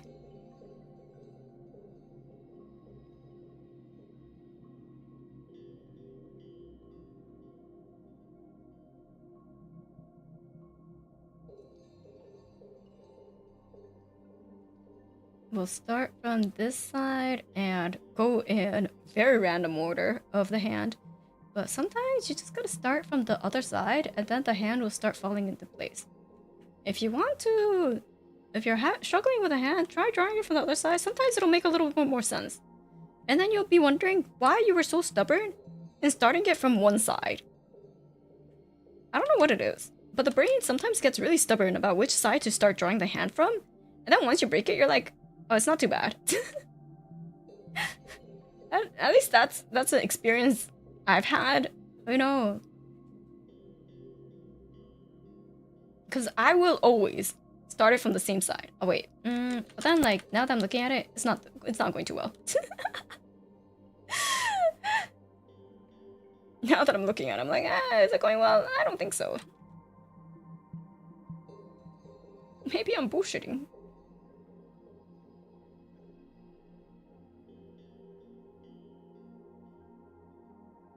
But when am I not bullshitting? Just like the contractors, always bullshitting.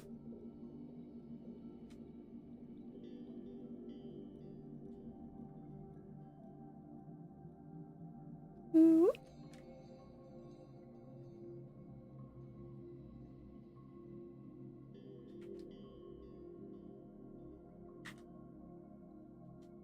Okay. I see the vision. I see the vision.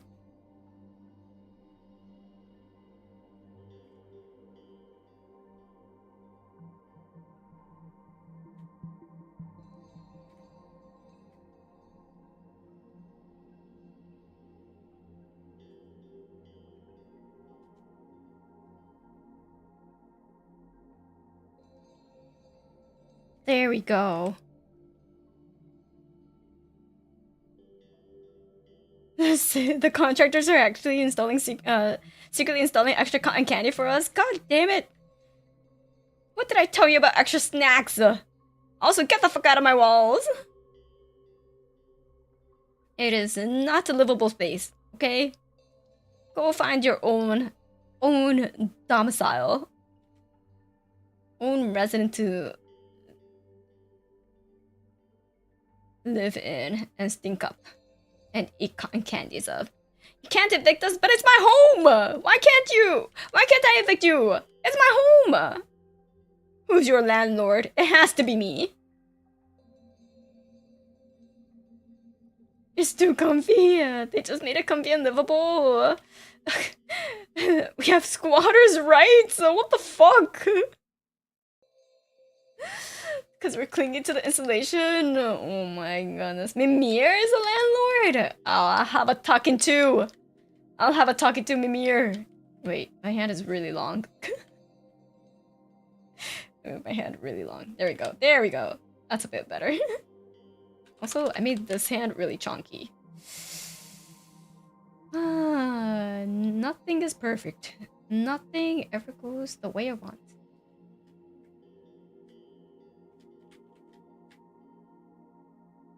Whoa! Why is it? Why do they shrink so quickly? There we go.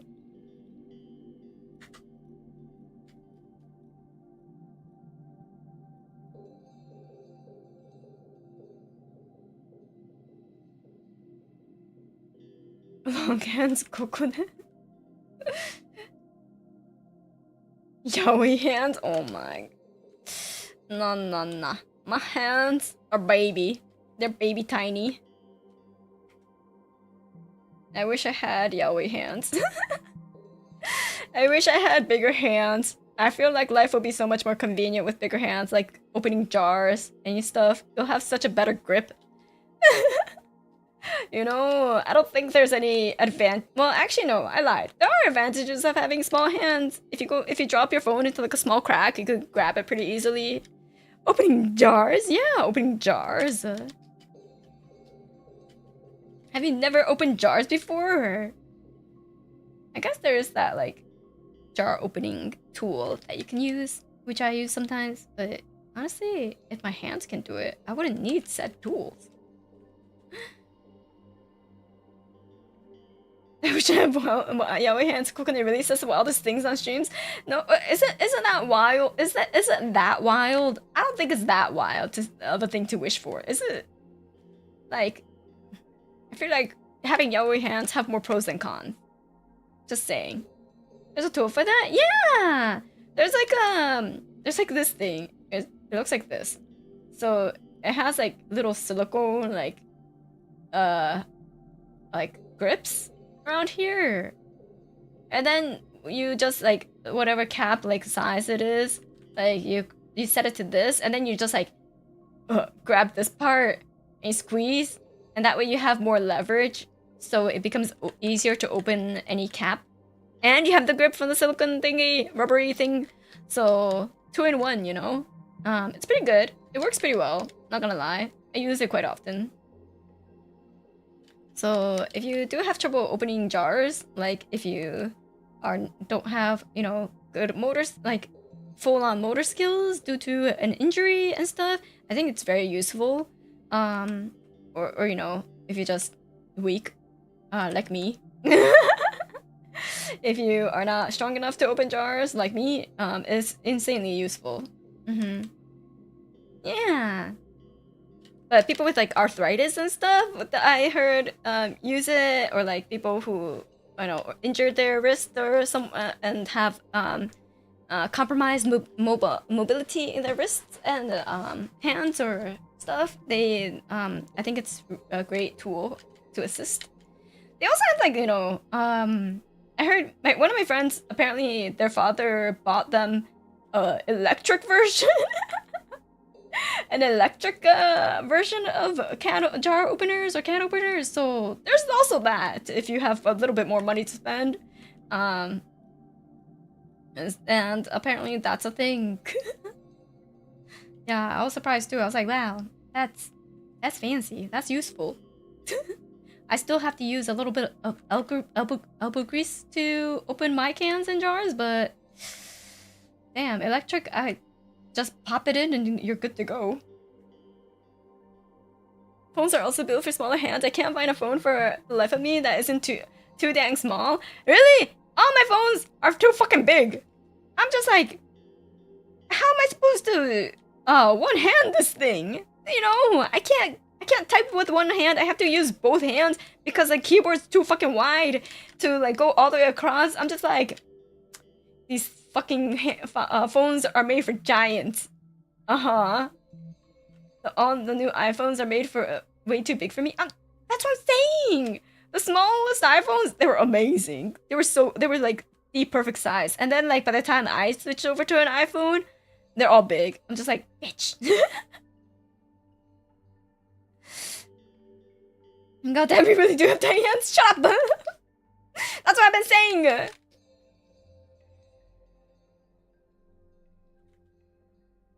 It's suffering, okay? I literally have to look at the width of a phone in order to see if it's worth buying for me, because otherwise I'll drop it all the time.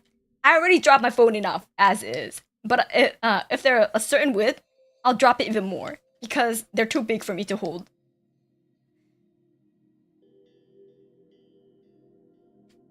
I want to be closer to Leora. Yeah, I should be this close. Okay, I'll do that after I make my... Just gonna draw out this part, I guess. I'm certificate that pizza and plate isn't to scale? No. It's, you know, okay, probably. It's not. I don't think it's to scale. I didn't draw it specifically with scale in mind, but, you know, it is what it is.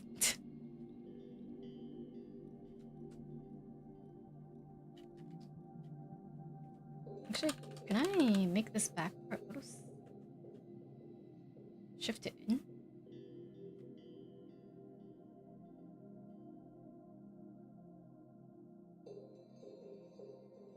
Yeah, and is that why people put that ring thing on the back of their phone? Exactly. 100%. I need it. I used to put like a pop socket, but then I lost that pop socket, so I need to get a new one, but I haven't. At the moment, what I have is, I have my phone, right? And it's in a case, and there's a little hole for the charger, right? So I have this like little tag that has a ring so that I could hook it onto like a chain or something and like put it around my neck. So at the moment, I just like stick my pinky into said hole when I'm holding it so that I have a firm, I can't drop my phone. That's what I'm using right now. It's not as good as like the key thing at the back, which, distributes the weight a little better, but it's better than nothing.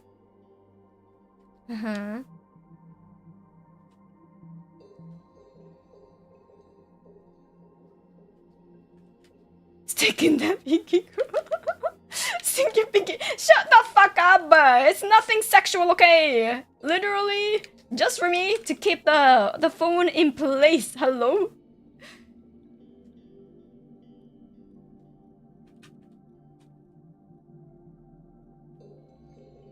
Oh my goodness. Oh my goodness. I can't. Yeah, chat can really turn anything sus. That's what I'm saying. It's not me. It's chat. Literally not me. I'm innocent here. I'm the victim here. And then chat has the galls to be like, oh my god, Kokone, you always turn everything so sus. Like, hello? Do you see what's happening? It's not me. It's literally not me. Learn from the best. Please.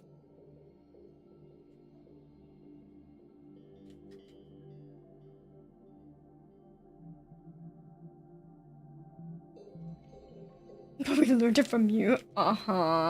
Sure.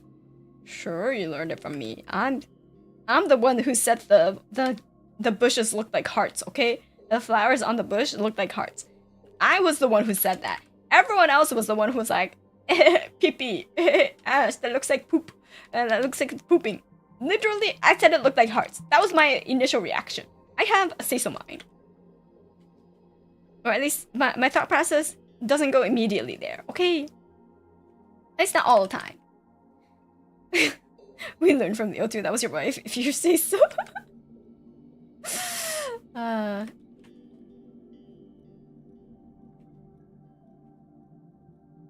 She's the lore master of curse knowledge, you can't deny that. Watch me. Watch me deny it. I will. Then you proceeded to tell us all about the constipation? I mean, what's wrong with that? It's a natural bodily function.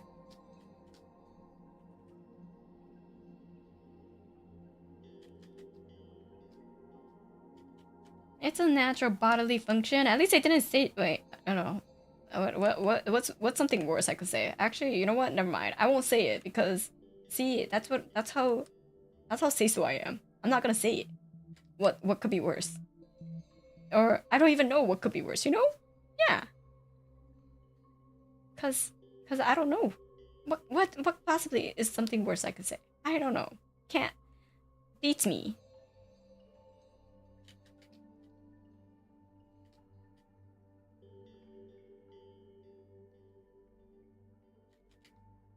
I'm surprised that the only 1% even thought about anything sus when you talked about the hand and phone size. Really? It was a pretty, like, unassuming conversation in my mind. It was a pretty unassuming conversation. At least I thought.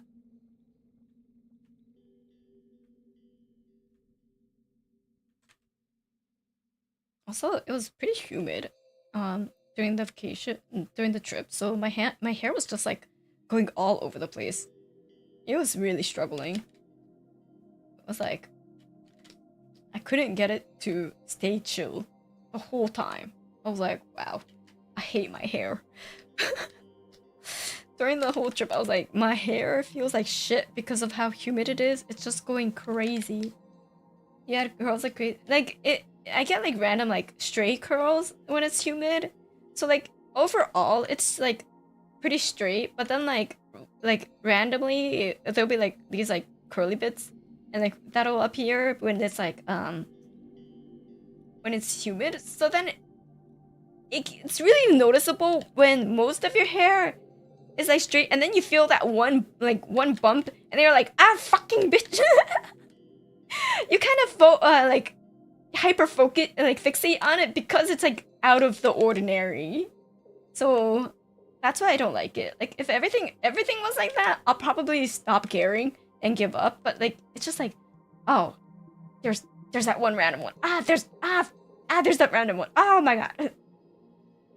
So I tend to like hyper focus on it just triggers me. Yeah. So that's why I hate it, but I probably shouldn't be complaining about it because you know, people who experience it with all of their hair probably hates it even more. So I probably shouldn't be complaining about it, but it does get me. It gets to me.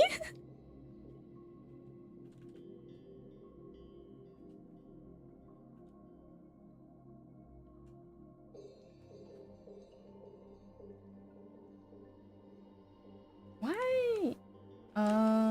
Okay. Tolerance. A little higher. Maybe a little higher. Okay. It could be worse. I'll just stick with this. And see how it goes.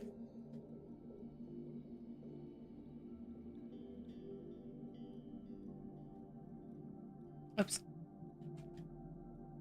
There we go.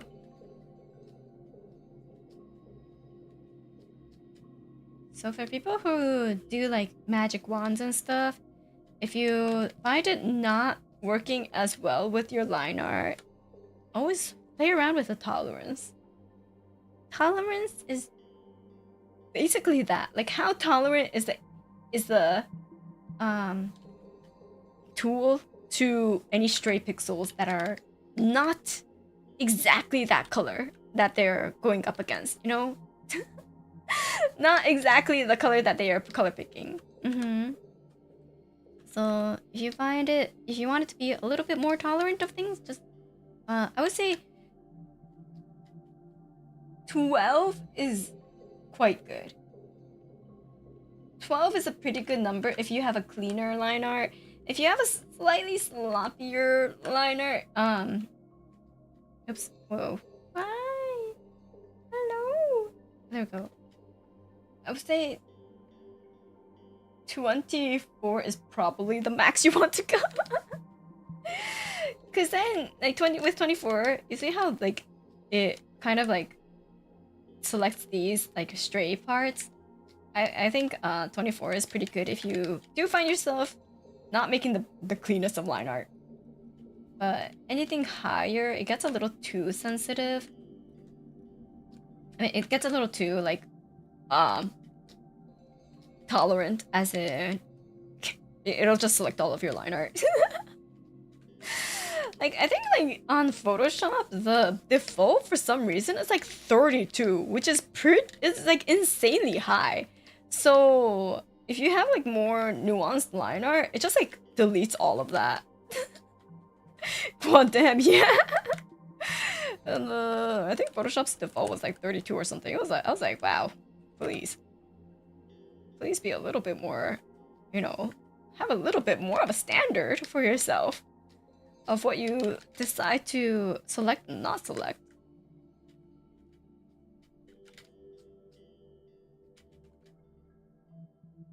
Do I want this to be? Yeah.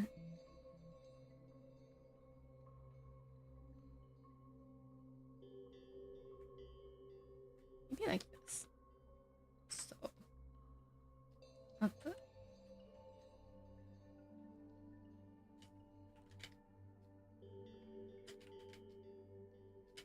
And then I don't look like I'm smiling, so I will make sure that I look like I'm actually enjoying myself. It's like, now that I don't have the sketch on, I'm like, I do not look like I'm smiling. Holy shit. There we go.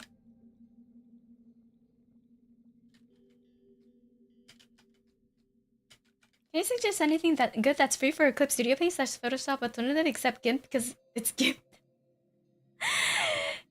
GIMP is a program.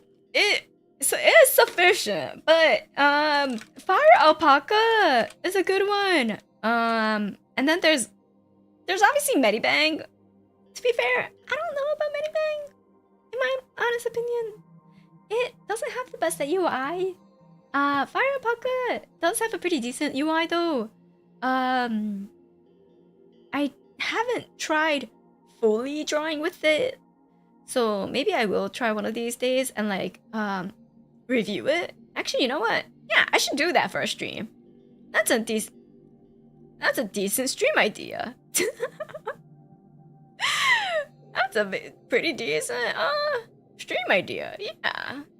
So I will yeah, review stream of like programs that are.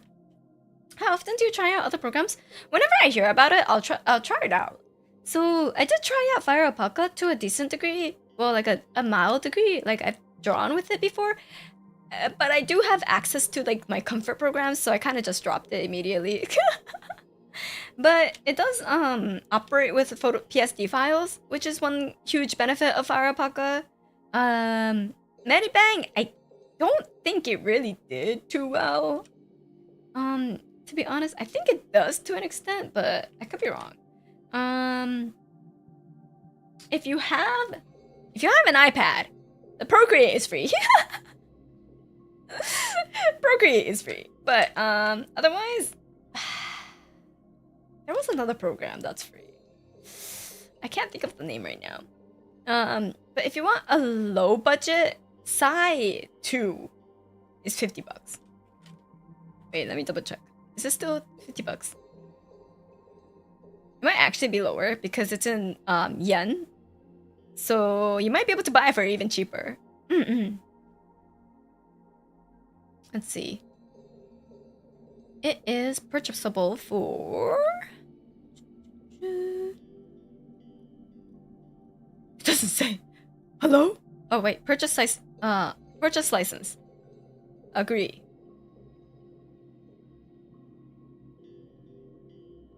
Honestly, I can't check. For some reason, I can't check. It's not listed in a very apparent spot. But Psy is very, very affordable. Yeah. I thought Procreate is a paid app. No. It comes for free if you have an iPad. But in a sense, it is a paid program because you have to have an iPad. In which case, it's basically like 1 to 2K depending on which iPad you get. So it could be in that mindset, the most expensive app, or it could be, you know, free if you were planning to get the iPad anyways. So yeah, just get a free iPad. Yeah, if you were not planning to get an iPad or you didn't have it, then you'll need an iPad, in which case you will be down 1K, which makes it the most expensive app in the tier list. But well, I should make a tier list stream of art programs. I'll test it out. Do like streams where I test out the programs, and then in the end, I'll do like a tier list stream of the art programs.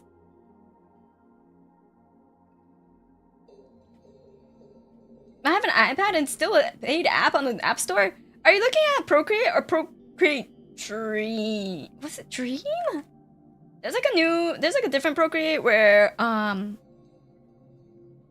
it's paid. But did it really not come with your iPad? Because it's automatically installed. Price for Psy 5,500 JUIP includes sales tax one software license. Oh, it's so cheap. So cheap.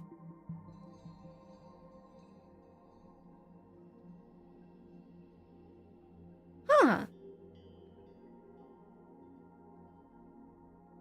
I wonder if certain iPads just don't come with the Procreate. Is it because I've only ever had iPad Pros? Actually, that might be the case. That might be the case. I've only ever had iPad Pros. So that might be why I always had the iPad Procreate.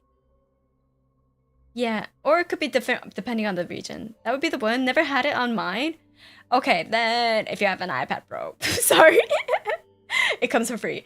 If not, apparently it's $17.99. So that's very cheap for an art program if you're comfortable just using the iPad.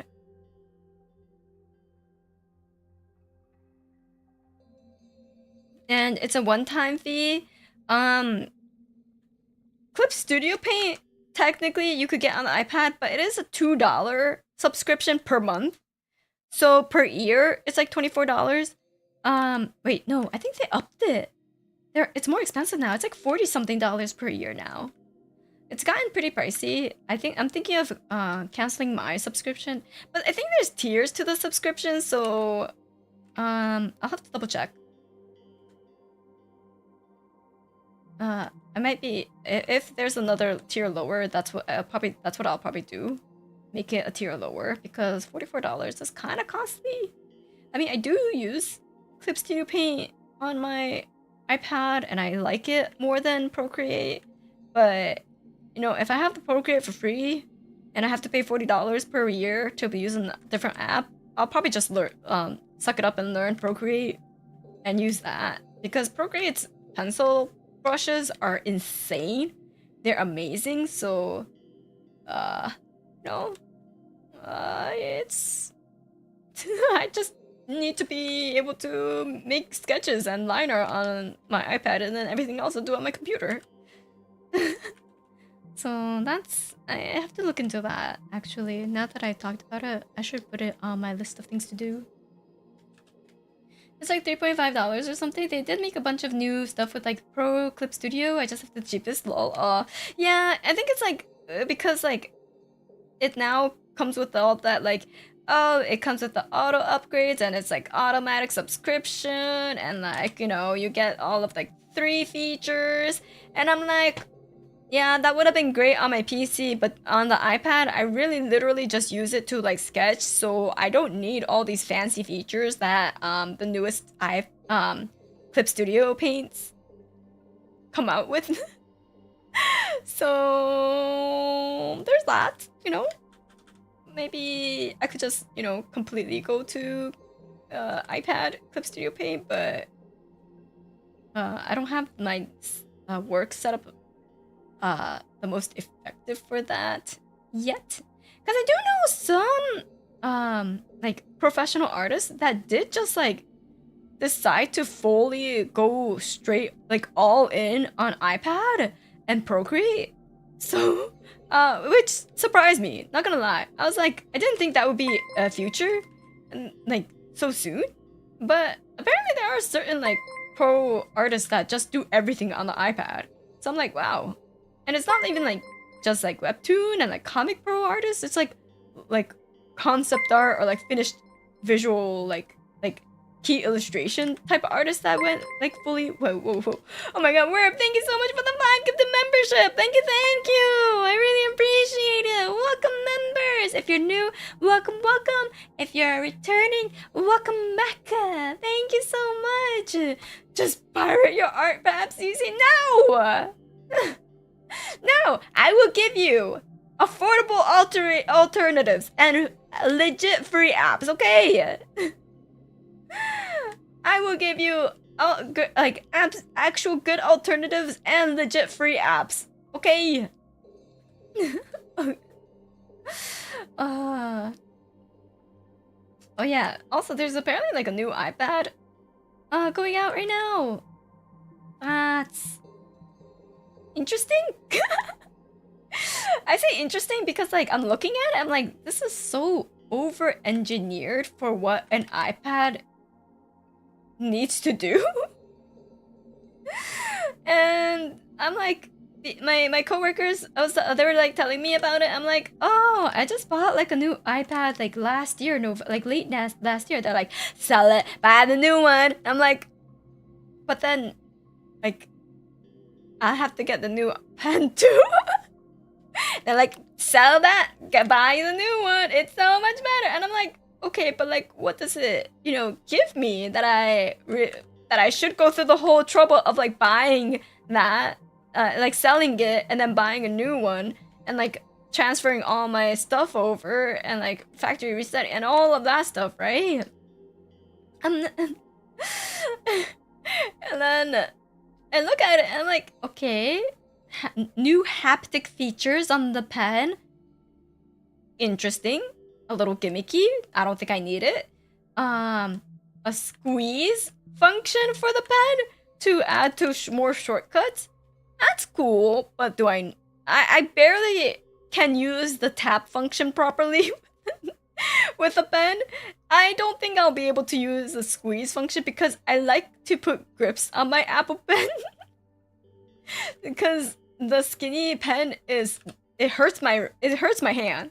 So I have like this big chunky like Apple Pen grip that's like, okay, this is the Apple Pen, right?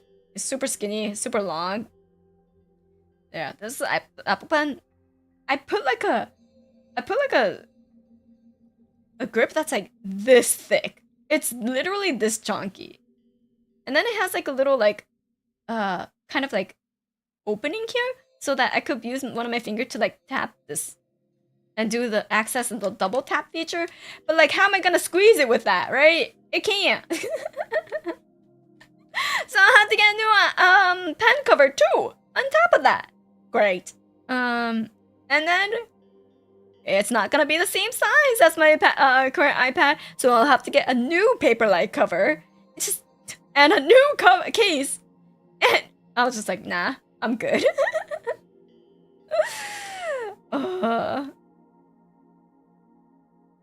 God damn, that's an entire hot dog. Stop. Oh my goodness. But yeah, it's like the Wii remote covers. Yeah, essentially it's like the Wii remote covers. It cushions my hand so well. So I was just like, nah, I think I'm good. You know, if you want to buy the new one, go ahead. But I think I'll survive without said improvements. Welcome to the Apple ecosystem. Literally, I was like, this is ridiculous. Like, the iPad, great product. Not gonna lie. Like, for what it is and what it provides and like the price point, I'm not complaining. I'm not complaining about buying it. I do enjoy my iPad. I think it's great. But some people get a little too crazy on having the newest thing of the Apple product, and I'm like, nah, what I have is good enough. Actually, it's more than plenty. Like, I had an old iPad that I gave to my roommate, and because I stopped using that one due to the stupid lollipop Apple Pen, and I hated it. I hated the fact that I needed different like adapter to charge the pen if I wanted to, or just stick it into like a fucking dual like PP sticking out of the iPad, and it could just like you could just like whack it off, and break the whole thing. I hated that, so I just gave it to my roommate because like the trade-in value was so low, anyways, by that point, and I just got a new one, but you know, she said the deal. I stopped myself, okay? Oh yeah, apropos pen covers, you did advise me to try one for my slightly shaky fingers, and it's been working wonders, so thank you so much for that advice. Ah, I'm glad it's been working for you. Yeah, like, for shaky hands or like shaky tips, like, it does help so much to have like just a thicker thing to hold on to. And I think it's like something that's legit for like sold for like the motor, like people with motor like disabilities and stuff. But I'm like, bro, I don't even have that, but I'm able-bodied, but it still works wonders for me too. So I love it. I'd advise if I'd recommend it to anyone to get. It's so good. But yeah, I'm glad it's working out for you. Oh my god, my stomach. My stomach is used to the, you know, the vacation amount that you eat. Like, I ate so much during my vacation. Now my stomach's like expecting that amount of food. And so I ate a normal amount today. If anything, I ate until I was full. But it is growling already.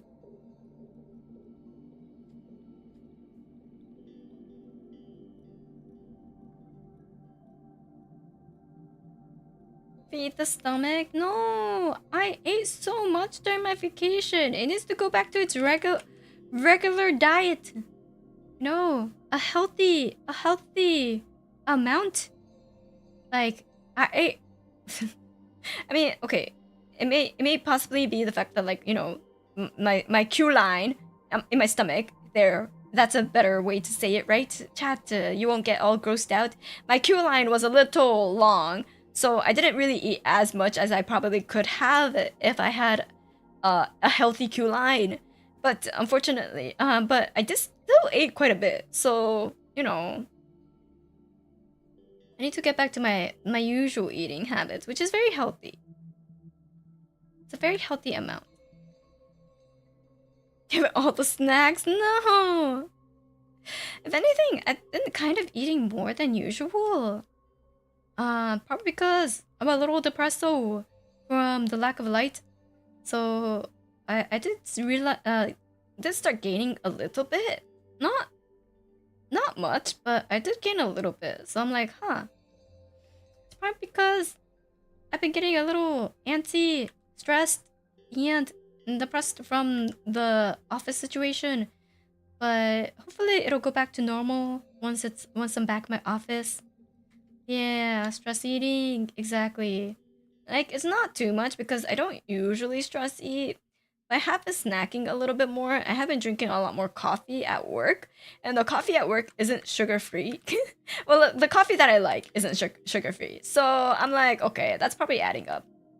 Because I've been drinking more mochachi.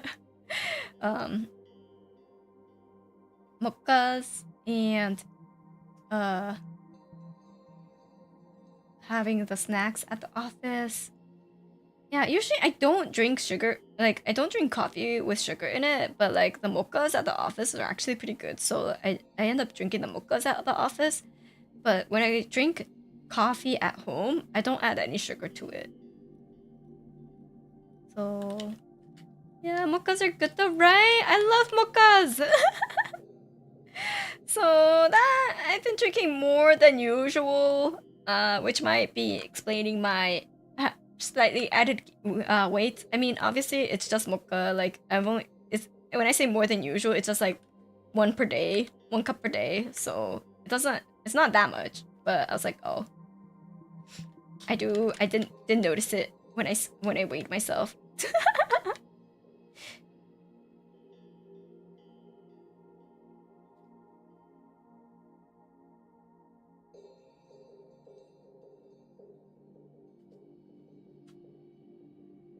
Hopefully the weight all goes to your halo. Unfortunately, it doesn't. I should ask my halo why it's not taking all the weight.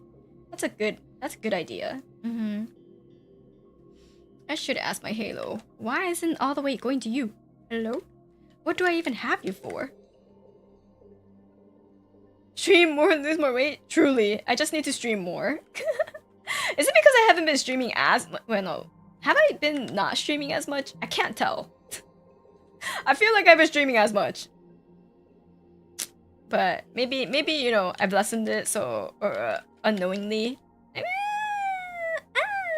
Is it less? I feel like I've still streamed quite a bit. Sometimes there has been weeks where I did stream like 3 times a day when I got really busy in the back, you know, behind the scenes. But now you've been on a regular schedule, right? You just took a break. Okay, well, besides the break part, okay? Besides the whole break part.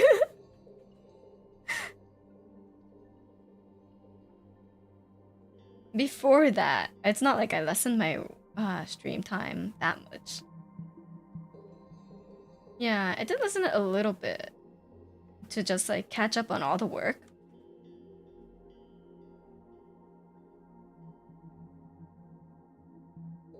Not really. 3 times a week is still good enough considering you have an actual job. Yeah, right. Right. It's not that bad, right?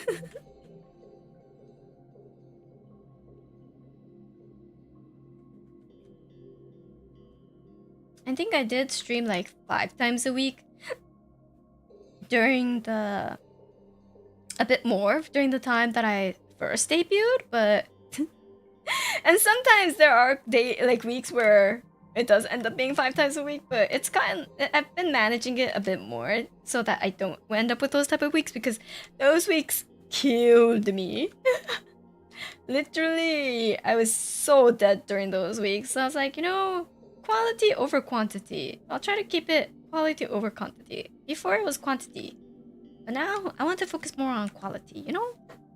You know what I'm saying?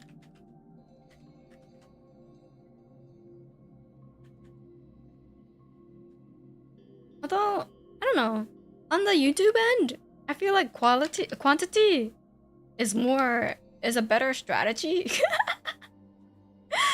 Sometimes when it comes to like streams, I don't know though. But sometimes I'm like, is it quantity? I mean, there definitely has to be quality, but yeah, I mean, in early days it was about getting yourself out there with all those streams. Yeah, there are some people I fear for when they stream because of how much they stream. I mean, I'm pretty good at keeping myself, you know, accountable for my health. So I don't go overboard, at least, and I do what I can within my comfort range. But sometimes I do bite off more than I could chew in terms of like back end work. So that's where I get a little cocky, you know, and take too much. So that's where I need to learn how to control better. I imagine you know what's best for you, so you know what to do. We'll trust you in what you do best. Thank you. You're always overworked. I mean, a little bit, not, you know, just a tiny bit.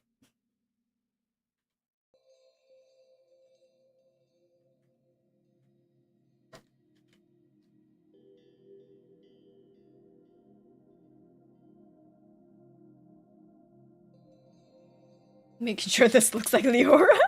Sorry, the reason why I became quiet all of a sudden is because I was like making sure it looked like Leora, and then I was like, wait, I realized I colored in the eyelashes out of just pure habit, and and Leora's eyelashes are white or gray at best.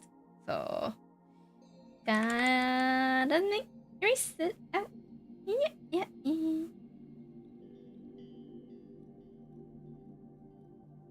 There we go. You can't backseat health. We trust you know what you're doing with your health and stuff. Thank you. Yeah, I'm an adult. As as you all know, I'm 10,000 years old, so I'm quite beyond an adult, you know? So I know.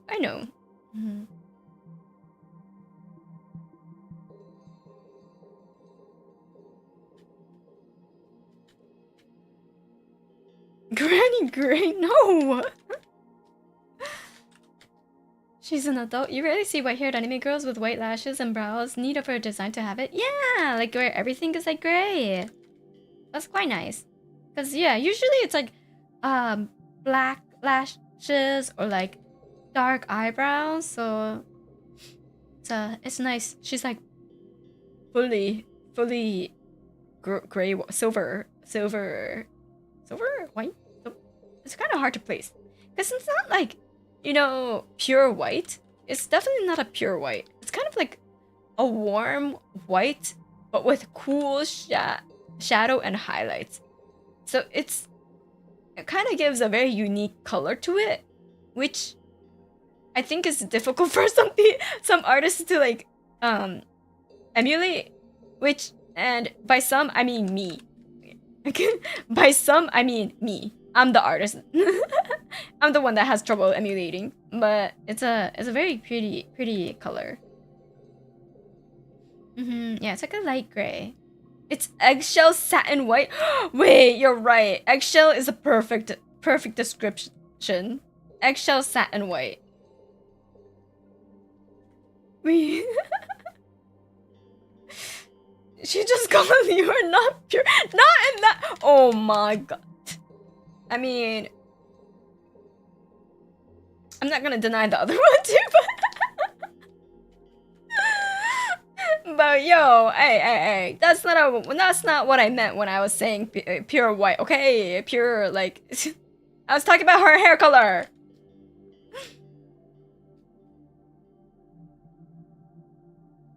Midnight, going to bed. Good night, everyone. Good night. Wait, it's midnight. Oh fuck, I need to go to sleep. I have to work. I have to go to work tomorrow. I wish my vacation was longer. But I do have to go to work tomorrow and get back on the grind. Make money for all the money I spent in New York, so... yeah. Yeah. to earn back the money that I spent. Did I spend a lot? Yeah. Yeah, I did. One of the bills for it was for 8 people with my family. One of the bills for like the restaurant we went to was like $600, and I was like, we split it 6 ways, but still, I mean 6 ways, no, 3 ways, because you know I obviously covered for my mother. It was Mother's Day, and my sister's covered for like her family and stuff. But it was just like, I was like, oh my god. I was still one of the paying adults there. And I was just like, holy shit, dude. Jesus. That's a crazy amount. My gosh. But it was delicious, and people did drink a good amount, so it's definitely a reasonable price for what was done. Yeah, still 200 something. Yeah, still 200 something bill. But I was just like, oh wow, that sure is a bill. That sure is a bill. Oh my god. Yeah, alcohol was involved. Yeah, so it makes sense. The price definitely does make sense. Got their money's worth. Yeah, they sure did. I was not one of the drinking ones. I only got a mocktail. Because honestly, I don't know. Is it just that I need to get more? I need to drink more. The alcohol taste really does not sit well with me. I always feel like I want to vomit it out when I taste alcohol, and I taste alcohol in literally anything with alcohol. Like some people say, like certain drinks you can't taste the alcohol at all, and I'm like, no, bro, I taste it. I taste that alcohol so bad. You can't give me a drink and say, yeah, you can't taste the alcohol at all. And I'm like, no, I can't. Even soju, oh, I taste the alcohol in soju so much. What are you like, soju is one of the most potent. Okay, when it's cooked out, no. I could tell, but it's not that bad. Like, it's not the rubbing alcohol taste. It's more just drinks, yeah. If it's cooked out, then no. I do like meating where it becomes sweet. Yeah. That's wild. I could taste it. It doesn't affect me that way, but I could taste it, as in I don't like the taste of alcohol. Soju always tastes like watered down vodka to me. That's kind of accurate, I think. Like, I've tasted vodka, I've tasted soju. I would say soju tastes like a more watered down version of vodka in terms of like how potent the alcohol taste hits me. Yeah, if it tastes bad, you don't drink it if you don't want to know and shit, or try to force things on it. Yeah, before I was like, okay, maybe I haven't drank that enough to like hit that certain, like, you know, that everyone talks about the good tipsy feel and vibe. So I was like, huh, interesting. So I tried drinking, and I got to a blackout stage, a good tipsy vibe. Very little. Like, if anything, I just became really sleepy. So I was like, you know what? It's not really worth it. It's actually not really worth it. And if I can't enjoy the taste, I might as well just order mocktails. So that's what I've been doing.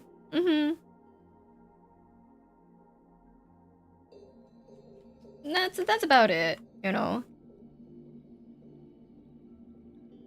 But if it's like, you know, a new drink that's like very specific, like coffee liqueur drinks and cocktails that I'm like curious about, I'll still drink those, but I'll split it with like a friend.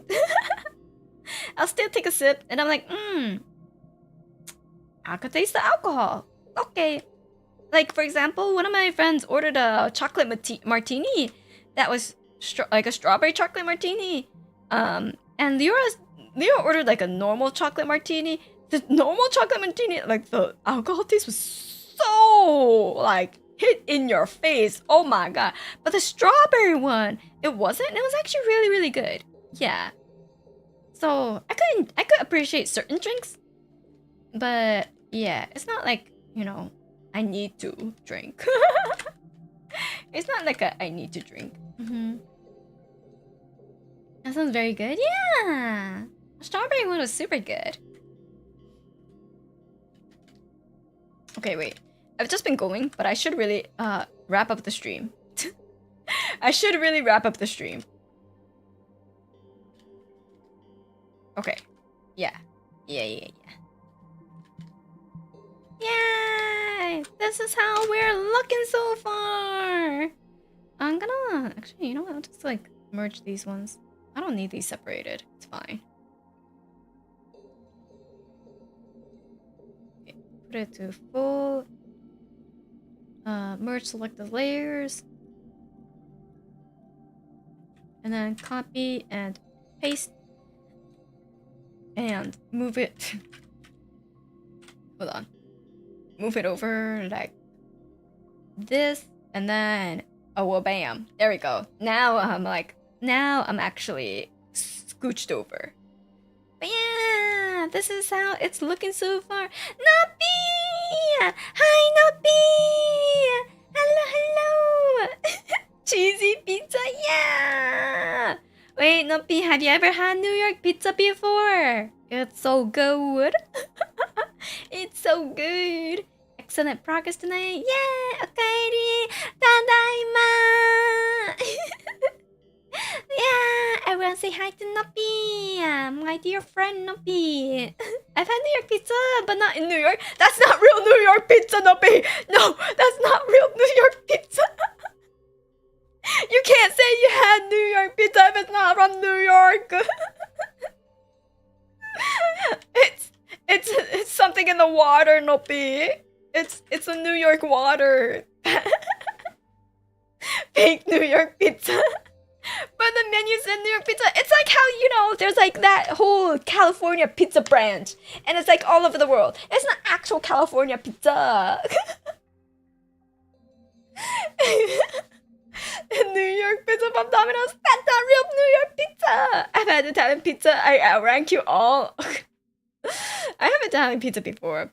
I like New York pizza more. I know that's questionable to say for Italians, but I do like my thin crust New York pizzas more. The New York water makes it seem contaminated. It seems contaminated, but that's the I don't know, extra seasoning, I guess.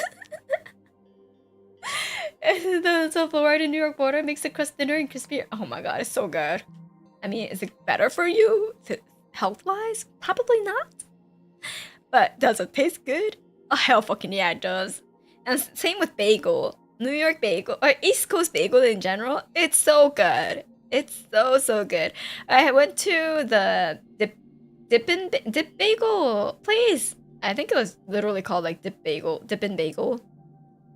Oh, that's so good. Cause like usually New York pizza, it's served colder or like room temperature, like because you don't want the cream cheese to like melt, right? And if you know, eat the bagel warm, and you have the New York amount of cream cheese in said bagel, it'll just slide out. It'll just melt out. And so, usually it's more room temperature or like coldish, but like the dipping bagel place, they serve it warm, like fresh out of the oven warm, and so it doesn't come with like the cream cheese. It comes in like a schmear, what they call it, and it comes in a cup. So it's like the cream cheese is in the cup, and you just dip that bagel It's so good. You could enjoy the warm, fluffy bagel and that New York amount of cream cheese. It's amazing. I'm like, revolutionary, beautiful. Like, I grew up on traditional New York bagels. I'm like, yeah, hell yeah, this new way, I dig it. It's so good. And you have a drink on the side. I like it with coffee. Good old plain latte, flat white, whichever I feel like that day. Yeah, so good. I went to so many coffee places in New York too. It's so funny. Our friend. Wait, I was supposed to end, but I'll tell you this one last story. Our friend Sonic, right? He was messaging us, and he was like, "Oh my god, Leora, you have to bring Kokone to the Percent Arabica, like store, like chain, like or place, right? Like there's a few locations in New York. There's one in Brooklyn. There's like still formerly, but." He's still formerly. But he's like, you have to bring Kokone to the Percent Arabica and make her try that coffee there.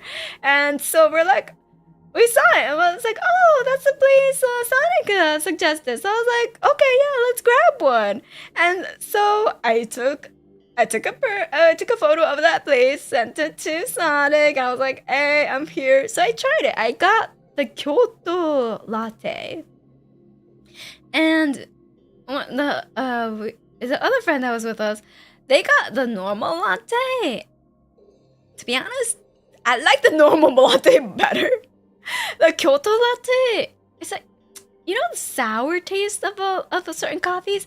I don't like the sour taste as much as like a smoother coffee taste, like a more earthy taste.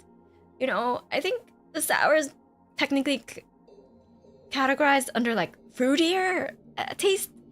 I don't like that. I like my earthier taste. Yeah. So, I was just like, the Kyoto one's meh. I never got a coffee guy until a coworker of mine introduced me to a bottled Starbucks coffee drinks. That shit blew my mind. A bottled Starbucks coffee. Those frap bottled coffees. They're so good. They're like a dessert in a cup. In a bottle.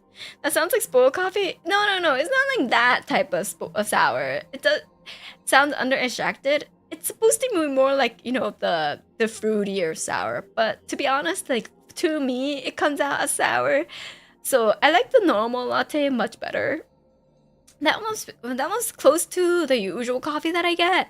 So that's what I told Sonic. I was like, oh yeah, like the good one tastes pretty much like the coffee that I usually drink. And then he got so offended. He's like, does that mean it's bad? And I was like, what do you mean?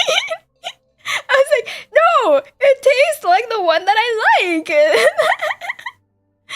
he's like, so does that mean it was okay? I'm like, bro, I'm telling you, I've gone to a lot of places to get the bean that I really like in the place that I live. So I'm saying it's good. It's one of the best ones that I've like. I went for the best beans that I can. So that's what it's comparable to. And he's like, okay. Okay. I was like, okay, I guess we could still be friends. He shattered his worldview. I was like, calm down. He wanted it to be perfect.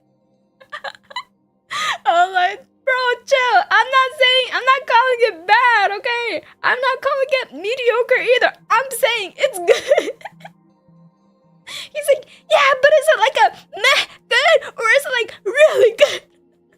I was like, oh my goodness.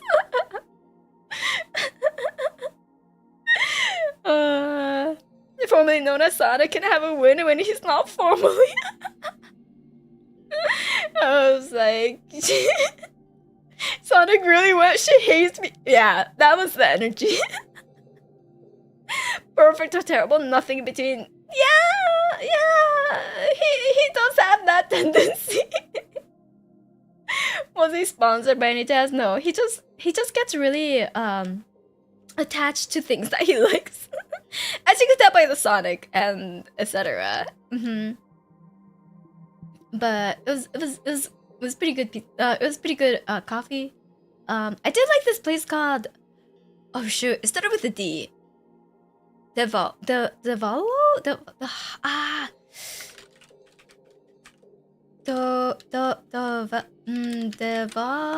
man, it was something like that.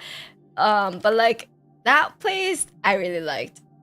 True, I should ask Leora for the name later. That coffee, I was like, I could drink this all day. It was a little weaker, so maybe if I try the flat white, because I had the latte from there, and it was a little weaker. If it was just a bit stronger, it would have been the perfect coffee. But the taste profile, it was absolutely up my alley. What was he called, Sonic again? So Sonic is a committed man. Is he single? No, he's married. To the surprise of many of the viewers, when I said that the first time, he is married.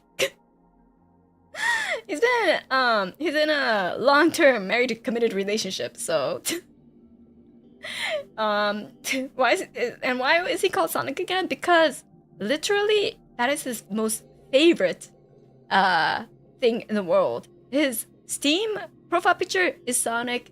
He's every single time he says he wants something, it is Sonic related, it is Sonic themed. It is half his personality. Is he into NTR? I don't think so. I will ask him. I don't think so. But yes, anyways, until he proved to be a fake fan. Yeah, until he proved to be a fake fan and have told people that told me that he has never watched a single Sonic movie, and I called him a fake fan. So yeah. What a question. Yeah, just randomly. Hey, Sonic, are you perchance into NTR? My chat wants to know. I'll get back on you. I'll get back to you. Yeah. He hasn't watched the Knuckles series either? No. Not a single one. So fake fan. But anyways, that was my little story about coffee in New York. Wow, if he's married, this is our chance, chat. So no. Oh my goodness. You can never know, you know. Wow. Please. I would just say it's 99.99% going to be a no. As far as according to his taste that I'm aware of, probably like most likely a no. I'm just gonna say. But you know, I'll ask just for you, chat. Just for you. That's that you know of. That's true. And I don't know everything. Obviously, I don't know everything about Sonic. There are many things I don't know and don't want to know. That being one of them, but I'll ask just for you, chat. That answer being one of them, but I'll ask for you. So, look, you know, you see how much I care for you, chat? How much I'm doing for you? Going out of my way to ask a friend, are you into NTR? Just out of nowhere. Thanks for doing that for us. You're welcome.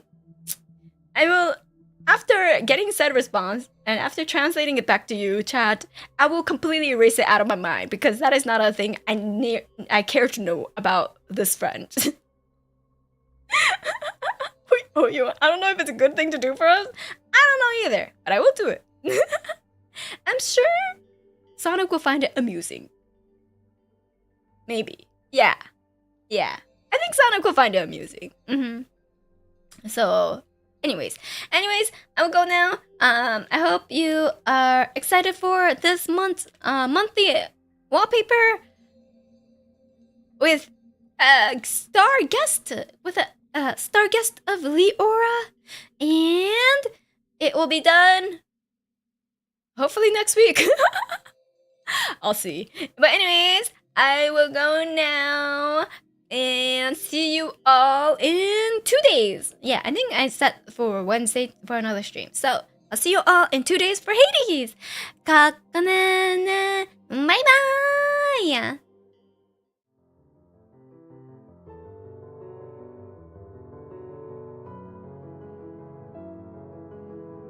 But 2 days is too long. That's too bad. Too bad. Anyways, we are going to raid into. Oh shoot! This name is available. Thank you so much for the super. If we ask if Sonic is single and you're asking for his taste, wouldn't that be cheating tag for him and NTR for his partner? Wait, no, we're not asking Sonic if he's single because he's not, and we're asking if he's into NTR. That's it, okay? That's it. Straight and simple. We're not asking for his tastes. We're not asking if he's single. We're just asking, what do you think about NTR? That's it. Anyways, we are going to. Ooh, wait, hold on.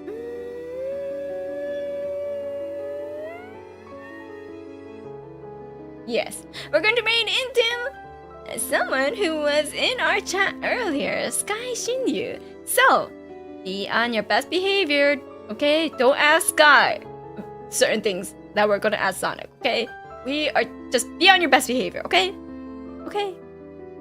So, I'll see you all later. Bye bye!